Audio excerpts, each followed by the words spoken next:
ਦਾ ਨਾਂ ਹੀ ਨਹੀਂ ਲੈਂਦੇ ਪਏ। ਰੌਲੇ ਧਰਮ ਦੇ ਆ ਤੇ ਧਰਮ ਤੋਂ ਨਿਬੇੜ ਨਹੀਂ ਹੁੰਦੇ। ਧਰਮ ਜਾ ਕੇ ਕਾਨੂੰਨ ਦੀ ਸ਼ਰਨਗਾਹ 'ਚ ਇਸ ਨਿਪਟਾਰੇ ਨੂੰ ਚਾਹੁੰਦਾ ਕਿ ਕਿਸੇ ਪਾਸੇ ਇਹ ਗੱਲ ਤਣ ਪੱਤਣ ਲੱਗ ਜਾਵੇ। ਪਰ ਹਾਲ ਫਿਲਹਾਲ ਅੱਜ ਜਿਹੜੀ ਤੇਜ਼ੀ ਨਾਲ ਸੁਣਵਾਈ ਹੋਣੀ ਸੀ ਤੇ ਅੰਤਲੀ ਸੁਣਵਾਈ ਜਿਹਨੂੰ ਕਹਿ ਸਕਦੇ ਸਰਵਉੱਚ ਅਦਾਲਤ ਦੇ ਵਿੱਚ, ਉਹ ਵੀ ਸ਼ੁਰੂ ਨਹੀਂ ਹੋ ਸਕੀ ਚੱਜ ਨਾਲ, ਕਿਉਂਕਿ ਜਿਹੜਾ ਸੁੰਨੀ ਵਕਫ ਬੋਰਡ ਆ ਉਹਦੇ ਵੱਲੋਂ ਵਕੀਲਾਂ ਦਾ ਜਿਹੜਾ ਪੈਨਲ ਗਿਆ ਸੀਗਾ, ਵੈਸੇ ਇੱਥੇ ਵੀ ਇੱਕ ਤਰ੍ਹਾਂ ਨਾਲ ਕਹਿ ਲਈਏ ਨਾ ਸਰਕਾਰ ਬਨਾਮ ਓਪੋਜੀਸ਼ਨ ਵਾਲਾ ਹੀ ਹਾਲ ਬਣਿਆ ਪਿਆ, ਕਿਉਂਕਿ ਸੁੰਨੀ ਵਕਫ ਬੋਰਡ ਵੱਲ ਜਿਹੜਾ ਪੈਨਲ ਹੈ ਵਕੀਲਾਂ ਦਾ, ਉਹਦੇ 'ਚ ਕਪਿਲ ਸਿੱਬਲ ਹੈ ਜੋ ਕਿ ਕਾਂਗਰਸ ਨੂੰ ਬਿਲੋਂਗ ਕਰਦਾ। ਦੂਸਰੇ ਪਾਸੇ ਜਿਹੜਾ ਹਰੀਸ਼ ਸਾਲਵੇ ਆ ਉਹ ਉਧਰਲੇ ਪਾਸੇ ਆ, ਉਹ ਇੱਧਰਲੇ ਸਰਕਾਰ ਦੇ ਬਹੁਤ ਵੱਡੇ ਵਕੀਲਾਂ ਦੇ ਪੈਨਲ 'ਚ ਵੀ ਰਹਿ ਚੁੱਕੇ ਆ। ਜਾਨੀ ਏਦਾਂ ਲੱਗਦਾ ਕਿ ਸਰਕਾਰ ਬਨਾਮ ਓਪੋਜੀਸ਼ਨ ਉੱਥੇ ਵੀ ਲੜਾਈ ਲੜੀ ਜਾ ਰਹੀ ਹੈ। ਸੋ ਸੁੰਨੀ ਵਕਫ ਬੋਰਡ ਵਾਲੇ ਸੀਗੇ ਜਿਹੜੇ, ਉਹਨਾਂ ਨੇ ਸਾਫ਼ ਤੌਰ ਤੇ ਕਿਹਾ ਕਿ ਦੇਖੋ ਅਸੀਂ ਇਹਦੀ ਸੁਣਵਾਈ ਹੈ ਜਿਹੜੀ ਉਹ ਚਾਹੁੰਦੇ ਆ ਕਿ ਜੁਲਾਈ 2019 ਤੱਕ ਮੁਲਤਵੀ ਕਰ ਦਿੱਤੀ ਜਾਵੇ, ਕਿਉਂਕਿ ਉਹ ਕਹਿੰਦੇ ਆ ਕਿ ਜਦੋਂ ਵੀ ਇਹਦਾ ਨਤੀਜਾ ਆਊਗਾ, ਕੇਸ ਦਾ ਕਿਸੇ ਵੀ ਪਾਸੇ ਨਤੀਜਾ ਆਵੇ, ਉਹਦਾ ਰਾਜਨੀਤਿਕ ਪ੍ਰਭਾਵ ਪਵੇਗਾ। ਸੋ ਅਸੀਂ ਨਹੀਂ ਚਾਹੁੰਦੇ ਕਿ ਇਸ ਤਰ੍ਹਾਂ ਦਾ ਕੋਈ ਪ੍ਰਭਾਵ ਪਵੇ। ਤੁਸੀਂ ਇਸ ਸੁਣਵਾਈ ਨੂੰ ਜੁਲਾਈ 2019 ਤੱਕ ਮੁਲਤਵੀ ਕਰ ਦਿਓ ਤਾਂ ਕਿ ਉਦੋਂ ਤੱਕ ਚੋਣਾਂ ਜਿਹੜੀਆਂ ਉਹ ਗੁਜ਼ਰ ਚੁੱਕੀਆਂ ਹੋਣ। ਇਸ ਤੇ ਜਿਹੜੇ ਸਾਡੇ ਚੀਫ ਜਸਟਿਸ ਆਫ ਇੰਡੀਆ ਨੇ ਦੀਪਕ ਮਿਸ਼ਰਾ ਜੀ, ਉਹਨਾਂ ਨੇ ਕਿਹਾ ਕਿ ਦੇਖੋ ਬਾਹਰ ਕੀ ਹੁੰਦਾ ਅਦਾਲਤਾਂ ਦੇ, ਇਹ ਦੇਖਣਾ ਸਾਡਾ ਕੰਮ ਨਹੀਂ। ਅਸੀਂ ਇਸ ਝਗੜੇ ਨੂੰ ਸਿਰਫ ਜ਼ਮੀਨੀ ਝਗੜੇ ਦੇ ਤੌਰ ਤੇ ਲੈ ਰਹੇ ਹਾਂ। ਹਾਂ ਠੀਕ ਆ, ਤੁਸੀਂ ਇਹ ਗੱਲ ਕਹਿੰਦੇ ਹੋ ਕਿ ਹਾਂਜੀ ਡਾਕੂਮੈਂਟਸ ਪੂਰੇ ਨਹੀਂ ਹੈ, ਇਹ ਜਿਹੜੀ ਸੁਣਵਾਈ 2019 ਤੱਕ ਟਾਲ ਦਿੱਤੀ ਜਾਵੇ। ਕਹਿੰਦੇ ਕਿ ਠੀਕ ਹੈ, ਕਾਗਜ਼ਾਤ ਪੂਰੇ ਕਰਨ ਲਈ ਅਸੀਂ ਤੁਹਾਨੂੰ ਵਕਫਾ ਦੇ ਦਿੰਦੇ 8 ਫਰਵਰੀ ਤੱਕ ਦਾ, ਪਰ ਜੇ ਤੁਸੀਂ ਹੁਣ ਕਹੋ ਕਿ ਜੁਲਾਈ 2019 ਤੱਕ ਇਹ ਸੁਣਵਾਈ ਟਾਲ ਦਿੱਤੀ ਜਾਵੇ, ਇਸ ਤਰ੍ਹਾਂ ਗੱਡੀ ਨਹੀਂ ਚੱਲਣੀ। ਫਿਰ ਦੂਸਰੀ ਮੰਗ ਇਹਨਾਂ ਨੇ ਆਖੀ ਸੀਗੀ ਕਿ ਇਹ ਜਿਹੜੀ ਸੁਣਵਾਈ ਹੈ ਇਹ 5 ਜਾਂ 7 ਜੱਜਾਂ ਵਾਲੇ ਬੈਂਚ ਦੇ ਹਵਾਲੇ ਕੀਤੀ ਜਾਵੇ। ਤਾਂ ਇੱਥੇ ਵੀ ਜਸਟਿਸ ਮਿਸ਼ਰਾ ਨੇ ਇਹ ਮੰਗ ਜਿਹੜੀ ਆ ਅਪਰਵਾਨ ਕਰ ਦਿੱਤੀ, ਨਕਾਰ ਦਿੱਤੀ। ਉਹ ਕਹਿੰਦੇ ਕਿ ਇਹ ਜ਼ਮੀਨੀ ਝਗੜਾ ਔਰ ਇਹਨੂੰ ਇਹੋ ਜਿਹੇ ਬੈਂਚ ਦੇ ਹਵਾਲੇ ਕਰਨ ਦੀ ਕੋਈ ਖਾਸ ਜ਼ਰੂਰਤ ਨਹੀਂ ਹੈ। ਸੋ ਕੁੱਲ ਮਿਲਾ ਕੇ ਅੱਜ ਇਹ ਸੁਣਵਾਈ ਹੋਣੀ ਸੀਗੀ, ਜਿਹੜੀ ਸੁਣਵਾਈ ਹੋਈ ਆ, ਪਰ ਇਹ ਸੁਣਵਾਈ ਜਿੱਦਾਂ ਲੋਕ ਸਮਝਦੇ ਪਏ ਸੀ ਕਿ ਬੜੀ ਕਾਹਲੀ ਨਾਲ ਕੀਤੀ ਜਾਊਗੀ ਤੇ ਹੋ ਸਕਦਾ 1-1.5 ਮਹੀਨੇ ਤੱਕ ਕੋਈ ਫੈਸਲਾ ਆ ਜਾਵੇ, ਉਹਨਾਂ ਲੋਕਾਂ ਨੂੰ ਨਿਰਾਸ਼ਾ ਲੱਗੀ ਆ। ਇਹ ਸੁਣਵਾਈ ਹੁਣ 8 ਫਰਵਰੀ ਨੂੰ ਫੇਰ ਦੁਬਾਰਾ ਹੋਏਗੀ। ਉਦੋਂ ਬਾਅਦ ਤੈਅ ਹੋਏਗਾ ਕਿ ਉਸ ਸੁਣਵਾਈ 'ਚ ਜਿਸ ਤਰੀਕੇ ਦਾ ਰਿਕਾਰਡ ਪੇਸ਼ ਕੀਤਾ ਜਾਂਦਾ, ਜਿਸ ਤਰੀਕੇ ਦੀਆਂ ਹਾਲੇ ਕਮੀਆਂ ਪੇਸ਼ੀਆਂ ਨੇ ਕੱਢ ਕੇ ਉੱਥੇ ਪੇਸ਼ ਕੀਤੀਆਂ ਜਾਂਦੀਆਂ, ਉੱਥੋਂ ਫਿਰ ਤੈਅ ਹੋ ਜਾਏਗਾ ਕਿ ਕਿੰਨੀ ਕੁ ਦੇਰ ਦੇ ਵਿੱਚ ਇਹ ਸੁਣਵਾਈ ਜਿਹੜੀ ਨਿਪਰੇ ਚੜੇਗੀ। ਉਹਦਾ ਵੈਸੇ ਜਿਹੜੇ ਇਹਨਾਂ ਦੇ ਸੁਬਰਾਮਨੀਅਮ ਸਵਾਮੀ ਹੈ, ਤੁਹਾਨੂੰ ਪਤਾ ਹੀ, ਉਹ ਤਾਂ ਬਹੁਤ ਤੇਜ਼ ਤਰਾਰ ਨੇਤਾ, ਅਮਰੀਕਾ 'ਚ ਵੀ ਆ ਕੇ ਗਿਆ ਪਿੱਛੇ ਜੇ, ਉਹ ਕਹਿੰਦਾ ਸੀਗਾ ਕਿ ਐਤਕੀ ਵਾਲੀ ਦੀਵਾਲੀ ਹੈ ਜਿਹੜੀ, ਯਾਨੀ ਭਾਵ ਕਿ ਆ ਜਿਹੜੀ 2018 ਵਾਲੀ ਦੀਵਾਲੀ ਆਏਗੀ, ਆਪਾਂ ਉੱਥੇ ਮਨਾਵਾਂਗੇ ਰਾਮ ਮੰਦਿਰ 'ਚ। ਉਹਨੇ ਵੈਸੇ ਪਹਿਲਾਂ ਐਲਾਨ ਕਰ ਦਿੱਤਾ, ਫੈਸਲਾ ਜੋ ਮਰਜ਼ੀ ਆਵੇ, ਉਹਨੇ ਪੱਕਾ ਹੀ ਕਰ ਦਿੱਤਾ ਕਿ ਦੀਵਾਲੀ ਉੱਥੇ ਮੰਨੇਗੀ ਐਤਕੀ। ਦੂਸਰੇ ਪਾਸੇ ਜਿਹੜੀ ਭਾਰਤੀ ਜਨਤਾ ਪਾਰਟੀ ਹੈ, ਦੇਖੋ ਭਾਰਤੀ ਜਨਤਾ ਪਾਰਟੀ ਕੁਛ ਨਾ ਕੁਛ ਕਰੇਗੀ ਜ਼ਰੂਰ, ਔਰ ਇਹ ਕੋਸ਼ਿਸ਼ ਵੀ ਮੈਨੂੰ ਤੇ ਉਸੇ ਕੁਵਤ ਦਾ ਹੀ ਹਿੱਸਾ ਲੱਗਦਾ ਕਿ ਦਵਾ ਦਵ ਸੁਣਵਾਈ ਕਰਵਾਈ ਜਾਵੇ, ਕਿਉਂਕਿ ਜਿਸ ਤਰੀਕੇ ਨਾਲ ਇਹਨਾਂ ਨੇ ਯੂਪੀ ਦੇ ਵਿੱਚ ਵੀ ਇਹ ਮੁੱਦਾ ਉਭਾਰਿਆ, ਚੋਣਾਂ 'ਚ, ਗੁਜਰਾਤ ਚੋਣਾਂ 'ਚ ਵੀ ਗਏ ਆ ਜਦੋਂ, ਉਦੋਂ ਵੀ ਇਹ ਮੁੱਦਾ ਉਭਾਰਿਆ ਜਾ ਰਿਹਾ, ਤਾਂ ਲੱਗਦਾ ਕਿ 2019 ਲਈ ਇਹਨੂੰ ਇੱਕ ਪ੍ਰੋਪਰ ਪੱਤਾ ਜਿਹੜਾ ਕਹਿ ਸਕਦੇ ਆਪਣਾ ਪ੍ਰੋਪਰ ਪੱਤਾ ਤਿਆਰ ਕਰਕੇ ਇਹ ਉਸ ਇਲੈਕਸ਼ਨ 'ਚ ਜਾਣ ਦੀ ਤਿਆਰੀ ਕਰ ਚੁੱਕੇ ਆ। ਕਿਉਂਕਿ ਦੇਖੋ ਨਾ, ਉਹ ਰਵੀ ਸ਼ੰਕਰ ਜਿਹੜਾ ਸ਼੍ਰੀ ਰਵੀ ਸ਼ੰਕਰ, ਉਹ ਵੀ ਇਹਨਾਂ ਨੇ ਭੇਜਿਆ, ਹਾਲਾਂਕਿ ਬਾਅਦ ਦੇ ਵਿੱਚ ਸਾਧੂ ਸੰਤ ਉਹਦੇ ਉਲਟ ਹੋ ਗਏ, ਸੰਘ ਦੇ ਕੁਛ ਬੰਦੇ ਵੀ ਨਾਰਾਜ਼ ਹੋ ਗਏ, ਉਹਨੂੰ ਨਿਰਾਸ਼ ਵਰਤਣਾ ਪਿਆ, ਗੱਲਬਾਤ ਜਿਹੜੀ ਉਹ ਵੈਸੇ ਟੁੱਟ ਗਈ। ਪਰ ਉਸ ਤੋਂ ਬਾਅਦ ਮੋਹਨ ਭਾਗਵਤ ਦਾ ਜਿਹੜਾ ਬਿਆਨ ਆ, ਉਹ ਤੁਸੀਂ ਜਦੋਂ ਉਹਨੂੰ ਕੇਂਦਰ 'ਚ ਬਿਠਾ ਕੇ ਦੇਖੋਗੇ, ਪਰਖੋਗੇ, ਨਿਰਖੋਗੇ, ਸਾਰੀ ਸਥਿਤੀ ਸਾਫ਼ ਹੋ ਜਾਂਦੀ ਹੈ ਕਿ ਜੇ ਮੰਨ ਲਓ ਫੈਸਲਾ ਉਲਟ ਵੀ ਆਉਂਦਾ ਇਹਨਾਂ ਦੇ, ਤੇ ਤਾਂ ਵੀ ਕੁਛ ਨਾ ਕੁਛ ਕਰਨਗੇ ਜ਼ਰੂਰ, ਨਹੀਂ ਤੇ ਇਹਨਾਂ ਨੂੰ 2019 'ਚ ਲੋਕਾਂ ਨੇ ਮੂੰਹ ਨਹੀਂ ਲਾਉਣਾ। ਕਿਉਂਕਿ ਮੋਹਨ ਭਾਗਵਤ ਦਾ ਬਿਆਨ ਹੈ ਨਾ, ਉਹ ਆਪਣੇ ਆਪ ਦੇ ਵਿੱਚ ਇਹਨਾਂ ਦੇ ਏਜੰਡੇ ਨੂੰ ਸਾਫ਼ ਕਰ ਦਿੰਦਾ। ਮੋਹਨ ਭਾਗਵਤ ਦਾ ਬਿਆਨ ਕੀ ਸੀ, ਧਿਆਨ ਨਾਲ ਸੁਣਿਓ। ਉਹਨੇ ਕਿਹਾ ਸੀਗਾ कि अगर सुप्रीम कोर्ट तेजी से सुनवाई करेगा तो राम मंदिर विवाद पर 2018 में ही फैसला आ सकता है। दिल्ली और लखनऊ में इस बार सरकार भाजपा की है, इसलिए सारी तैयारी पहले से हो चुकी है, पत्थर लाए जा रहे हैं, कार्यशाला में काम चल रहा है, जैसे ही सुप्रीम कोर्ट का फैसला आया वैसे ही मंदिर निर्माण का काम शुरू हो जाएगा। इससे पहले कि कोई नई कानूनी अड़चन आए, मंदिर की पहली ईंट लग चुकी होगी। 2019 के चुनाव का माहौल बनाने के लिए इतना करना बहुत लाजमी होगा। ਹੁਣ ਤੁਸੀਂ ਆਪ ਹੀ ਸਮਝ ਲਓ ਕਿ ਏਜੰਡਾ ਕੀ ਹੈ। ਕੀ ਏਜੰਡਾ, ਬਿਲਕੁਲ ਜੀ। ਹੁਣ ਇਸ ਤੋਂ ਜ਼ਿਆਦਾ ਸਪਸ਼ਟ ਜਿਹੜਾ ਹੋ ਕੇ ਕਿਹੜੀਆਂ ਚੀਜ਼ਾਂ ਸਾਹਮਣੇ ਆ ਸਕਦੀਆਂ। ਅਗਲੀ ਆਪਾਂ ਗੱਲ ਕਰੀਏ ਹੁਣ ਨਿੱਜੀ ਹਸਪਤਾਲਾਂ ਤੇ ਕੱਸੇਗੀ ਦਿੱਲੀ ਸਰਕਾਰ ਸ਼ਿਕੰਜਾ। ਦੇਖੋ, ਨਿੱਜੀ ਹਸਪਤਾਲਾਂ ਦੇ ਵਿੱਚ ਜਿੱਦਾਂ ਦੇ ਉੱਥੇ ਕਾਰਨਾਮੇ ਹੁੰਦੇ ਪਏ ਆ, ਉਹ ਇਸ ਸਮੇਂ ਬੜੇ ਚਰਚਾ ਦਾ ਵਿਸ਼ਾ ਬਣੇ ਪਏ ਆ। ਪਹਿਲਾਂ ਉਹ ਡੇਂਗੂ ਮਾਮਲੇ 'ਚ ਜਿਸ ਤਰੀਕੇ ਨਾਲ ਬਿੱਲ ਬਣਾਇਆ ਗਿਆ, ਬਾਅਦ ਦੇ ਵਿੱਚ ਜਿਸ ਤਰੀਕੇ ਨਾਲ ਜੀਵਤ ਬੱਚੇ ਨੂੰ ਮੁਰਦਾ ਕਰਾਰ ਦੇ ਕੇ ਪਾਰਸਲ ਬਣਾ ਕੇ ਮਾਪਿਆਂ ਨੂੰ ਸੌਂਪਿਆ ਗਿਆ, ਉਸ ਤੋਂ ਬਾਅਦ ਬਹੁਤ ਹਾਲ ਪਾਰਿਆ ਉੱਥੇ ਮੱਛੀ ਪਈ ਆ। ਤਾਂ ਇਸੇ ਦਰਮਿਆਨ ਦਿੱਲੀ ਸਰਕਾਰ ਨੇ ਫੈਸਲਾ ਕਰ ਲਿਆ ਕਿ ਇਹ ਕੰਮ ਅਸੀਂ ਏਦਾਂ ਨਹੀਂ ਚੱਲਣ ਦੇਣਾ। ਅਸੀਂ ਇਸ ਲੁੱਟ ਖਸੁੱਟ ਨੂੰ, ਇਹਨਾਂ ਅਪਰਾਧਿਕ ਗਤੀਵਿਧੀਆਂ ਨੂੰ ਲਗਾਮ ਲਾ ਦੇਣੀ ਹੈ, ਔਰ ਇਹਦੇ ਲਈ ਅਸੀਂ ਬਹੁਤ ਜਲਦੀ ਇੱਕ ਕਾਨੂੰਨੀ ਢਾਂਚਾ ਜਿਹੜਾ ਉਹ ਤਿਆਰ ਕਰ ਦਿਆਂਗੇ। ਮਤਲਬ ਇਹ ਆ ਕਿ ਉਹਨਾਂ ਨੇ ਅਸੈਂਬਲੀ 'ਚ ਬਿੱਲ ਲੈ ਆਉਣਾ, ਕਿਉਂਕਿ ਜੇ ਉਹ ਗੱਲ ਕਹਿ ਦਿੰਦੇ ਆ ਨਾ, ਖਾਸ ਤੌਰ ਤੇ ਸਿੱਖਿਆ ਤੇ ਸਿਹਤ ਦੇ ਨਾਲ ਜੁੜੇ ਜਿਹੜੇ ਫੈਸਲੇ ਉਹ ਲੈ ਲੈਣ, ਉਹ ਬਹੁਤ ਜਲਦੀ ਇੰਪਲੀਮੈਂਟ ਕਰ ਦਿੰਦੇ ਦਿੱਲੀ ਵਾਲੇ। ਉਹਨਾਂ ਦੀ ਲੱਖ ਆਲੋਚਨਾ ਕਰੀ ਜਾਈਏ, ਪਰ ਇਹਨਾਂ ਦੋ ਖੇਤਰਾਂ 'ਚ ਜੋ ਸੋਚ ਲੈਂਦੇ ਆ ਬਹੁਤ ਜਲਦੀ ਉਹ ਇੰਪਲੀਮੈਂਟ ਕਰ ਦਿੰਦੇ ਆ। ਤਾਂ ਉਹਨਾਂ ਨੇ ਕੁਵਦ ਨਾਲ ਦੀ ਨਾਲ ਇਹ ਸ਼ੁਰੂ ਕਰ ਦਿੱਤੀ ਹੈ ਕਿ ਇਸ ਤਰ੍ਹਾਂ ਦੀ ਜਿਹੜੀ ਲੁੱਟ ਖਸੁੱਟ ਆ ਉਹ ਨਿੱਜੀ ਹਸਪਤਾਲਾਂ ਦੀ ਅਸੀਂ ਉੱਥੇ ਬੰਦ ਕਰਾਉਣੀ ਆ। ਨਾਲ ਹੀ ਜਿਹੜੀਆਂ ਗੈਰ ਕਾਨੂੰਨੀ, ਗੈਰ ਅਖਲਾਕੀ ਉੱਥੇ ਗਤੀਵਿਧੀਆਂ ਹੁੰਦੀਆਂ ਹਸਪਤਾਲਾਂ 'ਚ, ਸਿਹਤ ਸੰਸਥਾਨਾਂ 'ਚ, ਉਹ ਵੀ ਅਸੀਂ ਬੰਦ ਕਰਵਾਵਾਂਗੇ। ਸੋ ਉਹਨਾਂ ਨੇ ਨਾਲ ਦੀ ਨਾਲ ਕੁਵਦ ਸ਼ੁਰੂ ਕਰ ਦਿੱਤੀ ਹੈ। ਦੇਖਦੇ ਹੁਣ ਕਿ ਕਦੋਂ ਤੱਕ ਇਹ ਅਸੈਂਬਲੀ 'ਚ ਕੋਈ ਕਾਨੂੰਨ ਵਗੈਰਾ ਲਿਆਉਂਦੇ ਆ। ਦੂਜੇ ਪਾਸੇ ਇੱਕ ਚੀਜ਼ ਅੱਜ ਹੋਰ ਵੀ ਬਹੁਤ ਅਹਿਮ ਵਾਪਰੀ ਆ। ਵੈਸੇ ਤਾਂ ਮੱਧ ਪ੍ਰਦੇਸ਼ ਨੇ ਕੱਲ ਇੱਕ ਰਿਕਾਰਡ ਬਣਾ ਹੀ ਦਿੱਤਾ। ਮੱਧ ਪ੍ਰਦੇਸ਼ ਵਾਹਿਦ ਸੂਬਾ ਬਣ ਗਿਆ ਹੁਣ ਇਸ ਮੁਲਕ ਦਾ ਜਿੱਥੇ ਮਾਈਨਰ ਨਾਲ ਰੇਪ ਕਰਨ ਤੇ ਫਾਂਸੀ ਦੀ ਸਜ਼ਾ ਹੋਏਗੀ, ਯਾਨੀ ਕਿ ਉਹਨੂੰ ਕੋਠੀ ਲਾਇਆ ਜਾਊਗਾ। ਇਹ ਇਹਨਾਂ ਨੇ ਕਾਨੂੰਨ ਬਣਾਇਆ ਔਰ ਇਹ ਐਸਾ ਕਰਨ ਵਾਲਾ ਪਹਿਲਾ ਸੂਬਾ ਬਣਿਆ ਵਾ ਦੇਸ਼ ਦੇ ਵਿੱਚ। ਇਹਨਾਂ ਨੇ ਅੱਜ ਇੱਕ ਹੋਰ ਬਿੱਲ ਲੈ ਆਂਦਾ ਔਰ ਮੇਰੇ ਖਿਆਲ ਦੇ ਨਾਲ ਉਹਦੇ ਤੇ ਅੱਜ ਚਰਚਾ ਵੀ ਹੋ ਗਈ, ਪਾਸ ਹੋ ਜਾਣਾ।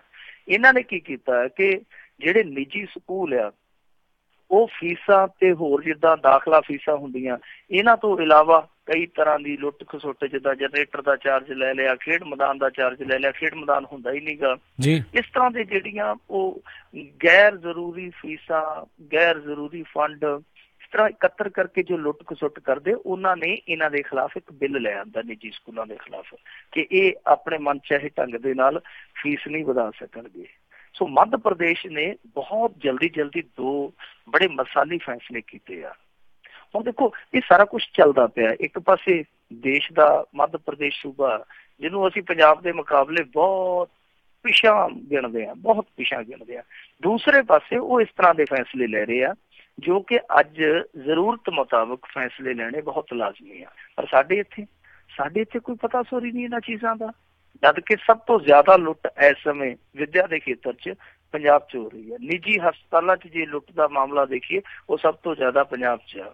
ਇਹ ਦੋ ਕਾਰੋਬਾਰ ਹੈ ਜਿਹੜੇ ਬਹੁਤ ਜ਼ਿਆਦਾ ਵੱਡੇ ਪੱਧਰ ਤੇ ਆਮ ਬੰਦੇ ਦੀ, ਸਧਾਰਨ ਬੰਦੇ ਦੀ ਲੁੱਟ ਕਰਦੇ ਪਏ। ਪਰ ਇੱਥੇ ਏਦਾਂ ਦੀ ਕੋਈ ਹਲਚਲ ਹੀ ਹੈ ਨੀ ਗੀ। ਸਾਡੇ ਨੇਤਾ ਜਿਹੜੇ ਇੱਥੋਂ ਦੇ ਪੰਜਾਬ ਦੇ, ਉਹਨਾਂ ਦੇ ਦੋ ਹੀ ਕੰਮ ਆ, ਅੰਨ ਖਾ ਲਏ ਤੇ ਜਾਂ ਕੰਨ ਖਾ ਲਏ। ਲੋਕਾਂ ਦੇ ਬਸ ਦੋ ਹੀ ਕੰਮ ਆ, ਤੀਜਾ ਕੰਮ ਨਹੀਂ ਕਰਦੇ। ਦੇਖੋ ਵਿਕਾਸ ਕਾਰਜਾਂ ਲਈ ਤੁਹਾਨੂੰ ਪੈਸੇ ਦੀ ਜ਼ਰੂਰਤ ਆ, ਅਸੀਂ ਇਸ ਗੱਲ ਦੀ ਤੁਹਾਡੀ ਮਜਬੂਰੀ ਸਮਝਦੇ ਹਾਂ ਕਿ ਤੁਹਾਡੇ ਕੋਲ ਹੈ ਕੱਖ ਨਹੀਂ। ਵਿਕਾਸ ਕਾਰਜ ਚਲੋ ਤੁਸੀਂ ਹੌਲੀ ਹੌਲੀ ਜੋੜੋਗੇ, ਉਸ ਤੋਂ ਬਾਅਦ ਵਿਕਾਸ ਕਾਰਜਾਂ ਵਾਲਾ ਗੱਡਾ ਤੁਰੋਗੇ, ਪਰ ਜਿਹੜੇ ਸੁਧਾਰ ਕਾਰਜ ਆ, ਖਾਸ ਤੌਰ ਤੇ ਜਨਤਾ ਨਾਲ ਜਿਹੜੇ ਜੁੜੇ ਸਰੋਕਾਰ ਆ, ਉਹਨਾਂ ਤੇ ਤਾਂ ਤੁਸੀਂ ਰਿਫਾਰਮਸ ਲਿਆਉਣ ਦੀ ਕੋਸ਼ਿਸ਼ ਕਰੋ ਨਾ। ਜਿੱਦਾਂ ਹੁਣ ਸਕੂਲਾਂ ਦੇ ਦਾਖਲੇ ਫਿਰ ਸ਼ੁਰੂ ਹੋ ਜਾਣੇ ਅਗਲੇ ਸਾਲ ਦੇ ਸ਼ੁਰੂਆਤੀ ਦੌਰ ਦੇ ਵਿੱਚ ਹੀ, ਫਰਵਰੀ ਦੇ ਵਿੱਚ, ਮਾਰਚ ਦੇ ਵਿੱਚ। ਤੁਸੀਂ ਵਾਅਦਾ ਕੀਤਾ ਸੀਗਾ ਆਪਣੇ ਚੋਣ ਮਨੋਰਥ ਪੱਤਰ ਦੇ ਵਿੱਚ ਵੀ, ਤੁਸੀਂ ਇਹ ਗੱਲ ਕਹੀ ਸੀਗੀ ਕਿ ਅਸੀਂ ਨਿੱਜੀ ਸਕੂਲਾਂ ਦੀ ਲੁੱਟ ਬੰਦ ਕਰਾਂਗੇ। ਕੀ ਕੀਤਾ ਤੁਸੀਂ ਸਾਲ ਦੇ ਵਿੱਚ? ਸੋ ਜਿਹੜੀਆਂ ਨਿੱਜੀ ਇਸ ਤਰ੍ਹਾਂ ਦੀਆਂ ਜਥੇਬੰਦੀਆਂ, ਇਸ ਤਰ੍ਹਾਂ ਦੀਆਂ ਇਹ ਵੱਡੀਆਂ ਵੱਡੀਆਂ ਚੇਨਾਂ ਚੱਲਦੀਆਂ ਨੇ ਸਕੂਲਾਂ ਦੀਆਂ, ਹਸਪਤਾਲਾਂ ਦੀਆਂ, ਉਹ ਜੇ ਜਨਤਾ ਦੀ ਲੁੱਟ ਕਰਦੀਆਂ, ਘੱਟੋ ਘੱਟ ਇਹ ਤੇ ਰੋਕੋ ਨਾ, ਇਹ ਸੁਧਾਰ ਤਾਂ ਕਰੋ। ਸੋ ਸਾਡੀ ਸਰਕਾਰ ਨੂੰ ਇਸ ਪਾਸੇ ਜ਼ਰੂਰ ਅਮਲ ਕਰਨਾ ਚਾਹੀਦਾ। ਜੋ ਮੱਧ ਪ੍ਰਦੇਸ਼ ਨੇ ਕੀਤਾ ਅੱਜ ਉਹ ਬੜਾ ਮਸਾਲੀ ਫੈਸਲਾ ਹੈ। ਦਿੱਲੀ ਜੋ ਕਰੇਗਾ, ਜੇ ਉਹ ਕਰ ਦਿੰਦਾ ਉਹ ਵੀ ਇੱਕ ਮਸਾਲੀ ਫੈਸਲਾ ਹੋਏਗਾ। ਤਾਂ ਇਹਨਾਂ ਮਸਾਲਾਂ ਤੋਂ ਸਾਡੇ ਇੱਥੋਂ ਦੇ ਲੀਡਰਾਂ ਨੂੰ ਵੀ ਕੋਈ ਨਾ ਕੋਈ ਸਬਕ ਸਿੱਖਣਾ ਚਾਹੀਦਾ। ਜੀ ਜੀ ਜੀ ਅਗਲੀ ਜਿਹੜੀ ਆਪਾਂ ਗੱਲ ਕਰਦੇ ਹਾਂ, ਵਿਰੋਧ ਪ੍ਰਗਟ ਕਰਨ ਦੇ ਅਧਿਕਾਰ ਲਈ ਹਦਾਇਤਾਂ ਜ਼ਰੂਰੀ, ਸੁਪਰੀਮ ਕੋਰਟ ਦੀ ਅਹਿਮ ਟਿੱਪਣੀ। ਦੇਖੋ, ਇਸ ਸਮੇਂ ਦਿੱਲੀ ਦੇ ਵਿੱਚ ਵਿਰੋਧ ਕਰਨ ਨੂੰ ਲੈ ਕੇ ਵੀ ਕਈ ਤਰ੍ਹਾਂ ਦੇ ਵਿਰੋਧ ਹੋ ਰਹੇ ਆ। ਤੁਹਾਨੂੰ ਯਾਦ ਹੋਣਾ ਜੰਤਰ ਮੰਤਰ ਦੇ ਵਿੱਚ ਜੋ ਅੱਗੇ ਧਰਨੇ ਲੱਗਦੇ ਸਨ, ਪ੍ਰੋਟੈਸਟ ਹੁੰਦੇ ਸੀਗੇ, ਲੰਮੇ ਸਮੇਂ ਤੱਕ ਉੱਥੇ ਲੋਕ ਡੇਰਾ ਪਾ ਕੇ ਬੈਠੇ ਰਹਿੰਦੇ ਹੁੰਦੇ ਸਨ ਵਿਰੋਧ ਕਰਨ ਲਈ। ਉਹ ਸਭ ਕੁਛ ਇਹਨਾਂ ਨੇ ਬੰਦ ਕਰ ਦਿੱਤਾ ਸੀਗਾ। NGT ਨੇ ਕਹਿ ਦਿੱਤਾ ਸੀਗਾ ਕਿ ਇਹ ਸਭ ਕੁਛ ਹੈ ਜਿਹੜਾ ਉਹ ਲੋਕਾਂ ਲਈ ਬਹੁਤ ਪਰੇਸ਼ਾਨੀ ਦਾ ਸਬੱਬ ਬਣਦਾ ਹੈ, ਇਹਨਾਂ ਨੂੰ ਇੱਥੋਂ ਚੱਕੋ। ਤਾਂ ਫਿਰ ਤੁਹਾਨੂੰ ਉਹ ਵੀ ਸੁਣਨ ਨੂੰ ਹਿੱਸਾ ਮਿਲ ਗਿਆ ਹੋਣਾ ਜਦੋਂ ਸਾਬਕਾ ਫੌਜੀਆਂ ਨੂੰ ਦੇਰ ਸ਼ਾਮ ਜਾ ਕੇ ਖਦੇੜਿਆ ਗਿਆ ਸੀ। ਉਸ ਸਮੇਂ ਖਦੇੜਿਆ ਗਿਆ ਸੀਗਾ ਜਦੋਂ ਤੰਬੂਆਂ ਦੇ ਵਿੱਚ ਉਹਨਾਂ ਦੀਆਂ ਜੀਵਨ ਸੰਗੀਆਂ ਵੀ ਬੈਠੀਆਂ ਸੀਗੀਆਂ। ਬਹੁਤ ਵਿਰੋਧ ਹੋਇਆ ਸੀਗਾ ਉਦੋਂ ਵੀ। ਹੁਣ ਸੁਪਰੀਮ ਕੋਰਟ ਨੇ ਇੱਕ ਮਾਮਲੇ ਦੇ ਵਿੱਚ ਇਹ ਡਾਇਰੈਕਸ਼ਨ ਜਾਰੀ ਕੀਤੀ ਆ।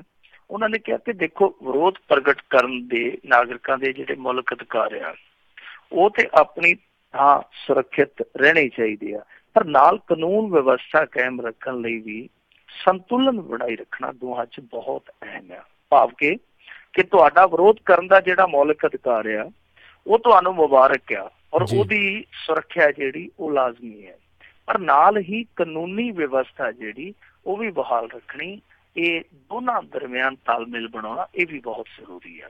ਤਾਂ ਕਹਿਣ ਦਾ ਭਾਵ ਉਹਨਾਂ ਦਾ ਇਹ ਸੀਗਾ ਕਿ ਦੇਖੋ, ਇਸ ਸਮੇਂ ਜਦੋਂ ਵਿਰੋਧ ਹੁੰਦੇ ਆ ਦਿੱਲੀ ਦੇ ਵਿੱਚ ਤਾਂ ਉੱਥੇ ਬਹੁਤ ਸਾਰੀ ਜਿਹੜੀ ਲੋਕਾਂ ਲਈ ਪਰੇਸ਼ਾਨੀ ਖੜੀ ਹੋ ਜਾਂਦੀ, ਖਾਸ ਤੌਰ ਤੇ ਟ੍ਰੈਫਿਕ ਨੂੰ ਲੈ ਕੇ ਜਾਂ ਜਿਹੜਾ ਸ਼ੋਰ ਪ੍ਰਦੂਸ਼ਣ ਹੁੰਦਾ ਇਹਨਾਂ ਚੀਜ਼ਾਂ ਨੂੰ ਲੈ ਕੇ। ਤਾਂ ਇੱਕ ਸੰਗਠਨ ਨੇ ਇਹਨਾਂ ਚੀਜ਼ਾਂ ਦੇ ਖਿਲਾਫ ਅਪੀਲ ਪਾਈ ਸੀਗੀ, ਪਟੀਸ਼ਨ ਪਾਈ ਸੀਗੀ ਕਿ ਇਹਨਾਂ ਚੀਜ਼ਾਂ ਤੇ ਰੋਕ ਲਾ ਦਿੱਤੀ ਜਾਵੇ। ਜੋ ਇਹ ਮੁਜ਼ਾਹਰੇ ਹੁੰਦੇ ਆ, ਰੋਸ ਪ੍ਰਦਰਸ਼ਨ ਹੁੰਦੇ ਆ, ਵਿਖਾਵੇ ਹੁੰਦੇ ਆ। ਤਾਂ ਸੁਪਰੀਮ ਕੋਰਟ ਨੇ ਹੁਣ ਦਿੱਲੀ ਪੁਲਿਸ ਨੂੰ ਔਰ ਕੇਂਦਰ ਨੂੰ ਇਹ ਨੋਟਿਸ ਜਾਰੀ ਕੀਤਾ ਕਿ ਭਾਈ ਤੁਸੀਂ ਆਓ। ਵੈਸੇ ਉਹਨਾਂ ਨੇ ਹਾਲੇ ਤੱਕ ਕੋਈ ਹੁਕਮ ਪਾਸ ਨਹੀਂ ਕੀਤਾ, ਉਹਨਾਂ ਨੇ ਜਸਟ ਅੱਜ ਇਸ ਮਾਮਲੇ ਤੇ ਟਿੱਪਣੀ ਕੀਤੀ ਹੈ। ਤਾਂ ਆਉਣ ਵਾਲੇ ਦਿਨਾਂ 'ਚ ਉਹਨਾਂ ਨੇ ਇਹਨਾਂ ਤੋਂ ਜਵਾਬ ਤਲਬੀ ਕਰਨੀ ਹੈ, ਸੁਝਾਅ ਲੈਣੇ ਕਿ ਇਸ ਮਾਮਲੇ 'ਚ ਕੀ ਕੀਤਾ ਜਾ ਸਕਦਾ ਕਿ ਦੋਵੇਂ ਚੀਜ਼ਾਂ ਜਿਹੜੀਆਂ ਉਹ ਸੁਰੱਖਿਅਤ ਰਹਿਣ ਆਪੋ ਆਪਣੀ ਥਾਂ ਤੇ। ਮਸਲਨ ਜੇ ਕਿਸੇ ਦਾ ਵਿਰੋਧ ਕਰਨ ਦਾ ਅਧਿਕਾਰ ਹੈ, ਮੌਲਿਕ ਅਧਿਕਾਰ ਆ, ਤਾਂ ਉਹ ਵੀ ਸੁਰੱਖਿਅਤ ਰਹੇ। ਔਰ ਦੂਸਰਾ ਇਹ ਹੈ, ਜੇ ਕਿਸੇ ਦਾ ਬੇਫਿਕਰੀ ਨਾਲ ਜੀਣ ਦਾ ਅਧਿਕਾਰ ਆ ਤਾਂ ਉਹਨੂੰ ਵੀ ਕੋਈ ਪਰੇਸ਼ਾਨੀ ਨਾ ਹੋਵੇ। ਦੋਵੇਂ ਚੀਜ਼ਾਂ ਜਿਹੜੀਆਂ ਸਮਾਂਤਰ ਚੱਲਣੀਆਂ ਚਾਹੀਦੀਆਂ, ਤੇ ਕਿੱਦਾਂ ਚੱਲਣ ਇਹ ਹੁਣ ਤੁਸੀਂ ਦੱਸੋ। ਸੋ ਸੁਪਰੀਮ ਕੋਰਟ ਦਾ ਇਹ ਬਿਲਕੁਲ ਸੁਝਾਅ ਠੀਕ ਹੈ ਕਿ ਦੋਵੇਂ ਚੀਜ਼ਾਂ ਦੇ ਵਿੱਚ ਤਾਲਮੇਲ ਹੋਣਾ ਬਹੁਤ ਲਾਜ਼ਮੀ ਹੈ। ਪਰ ਜਿਹੜੇ ਲੋਕ ਜਾ ਕੇ ਏਦਾਂ ਦੀਆਂ ਪਟੀਸ਼ਨਾਂ ਪਾਉਂਦੇ ਆ ਉਹਨਾਂ ਨੂੰ ਵਿਰੋਧ ਤੇ ਦਿਸਦਾ ਹੈ ਕਿ ਉਹਨਾਂ ਨੂੰ ਧਾਰਮਿਕ ਜਲੂਸ ਨਹੀਂ ਦਿੰਦੇ। ਧਾਰਮਿਕ ਜਲੂਸ ਬਹੁਤ ਵੱਡੀ ਸਾਡੇ ਇੱਥੇ ਟ੍ਰੈਫਿਕ ਵਿਵਸਥਾ ਲਈ ਪਰੇਸ਼ਾਨੀ ਨੇ। ਹੋਰ ਛੱਡੋ, ਇੱਥੇ ਅੱਜ ਕੱਲ੍ਹ ਦੀਆਂ ਜਿਹੜੀਆਂ ਵਿਆਹ ਸ਼ਾਦੀਆਂ ਉਹ ਪੈਲਸਾਂ 'ਚ ਤੇ ਘੱਟ ਹੁੰਦੀਆਂ, ਪੈਲਸਾਂ 'ਚ ਤੇ ਕੁਛ ਚਿਰ ਹੁੰਦੀਆਂ, ਬਹੁਤਾ ਚਿਰ ਉਹ ਸੜਕਾਂ ਤੇ ਘੁੰਮਦੀਆਂ ਰਹਿੰਦੀਆਂ ਸ਼ਾਦੀਆਂ।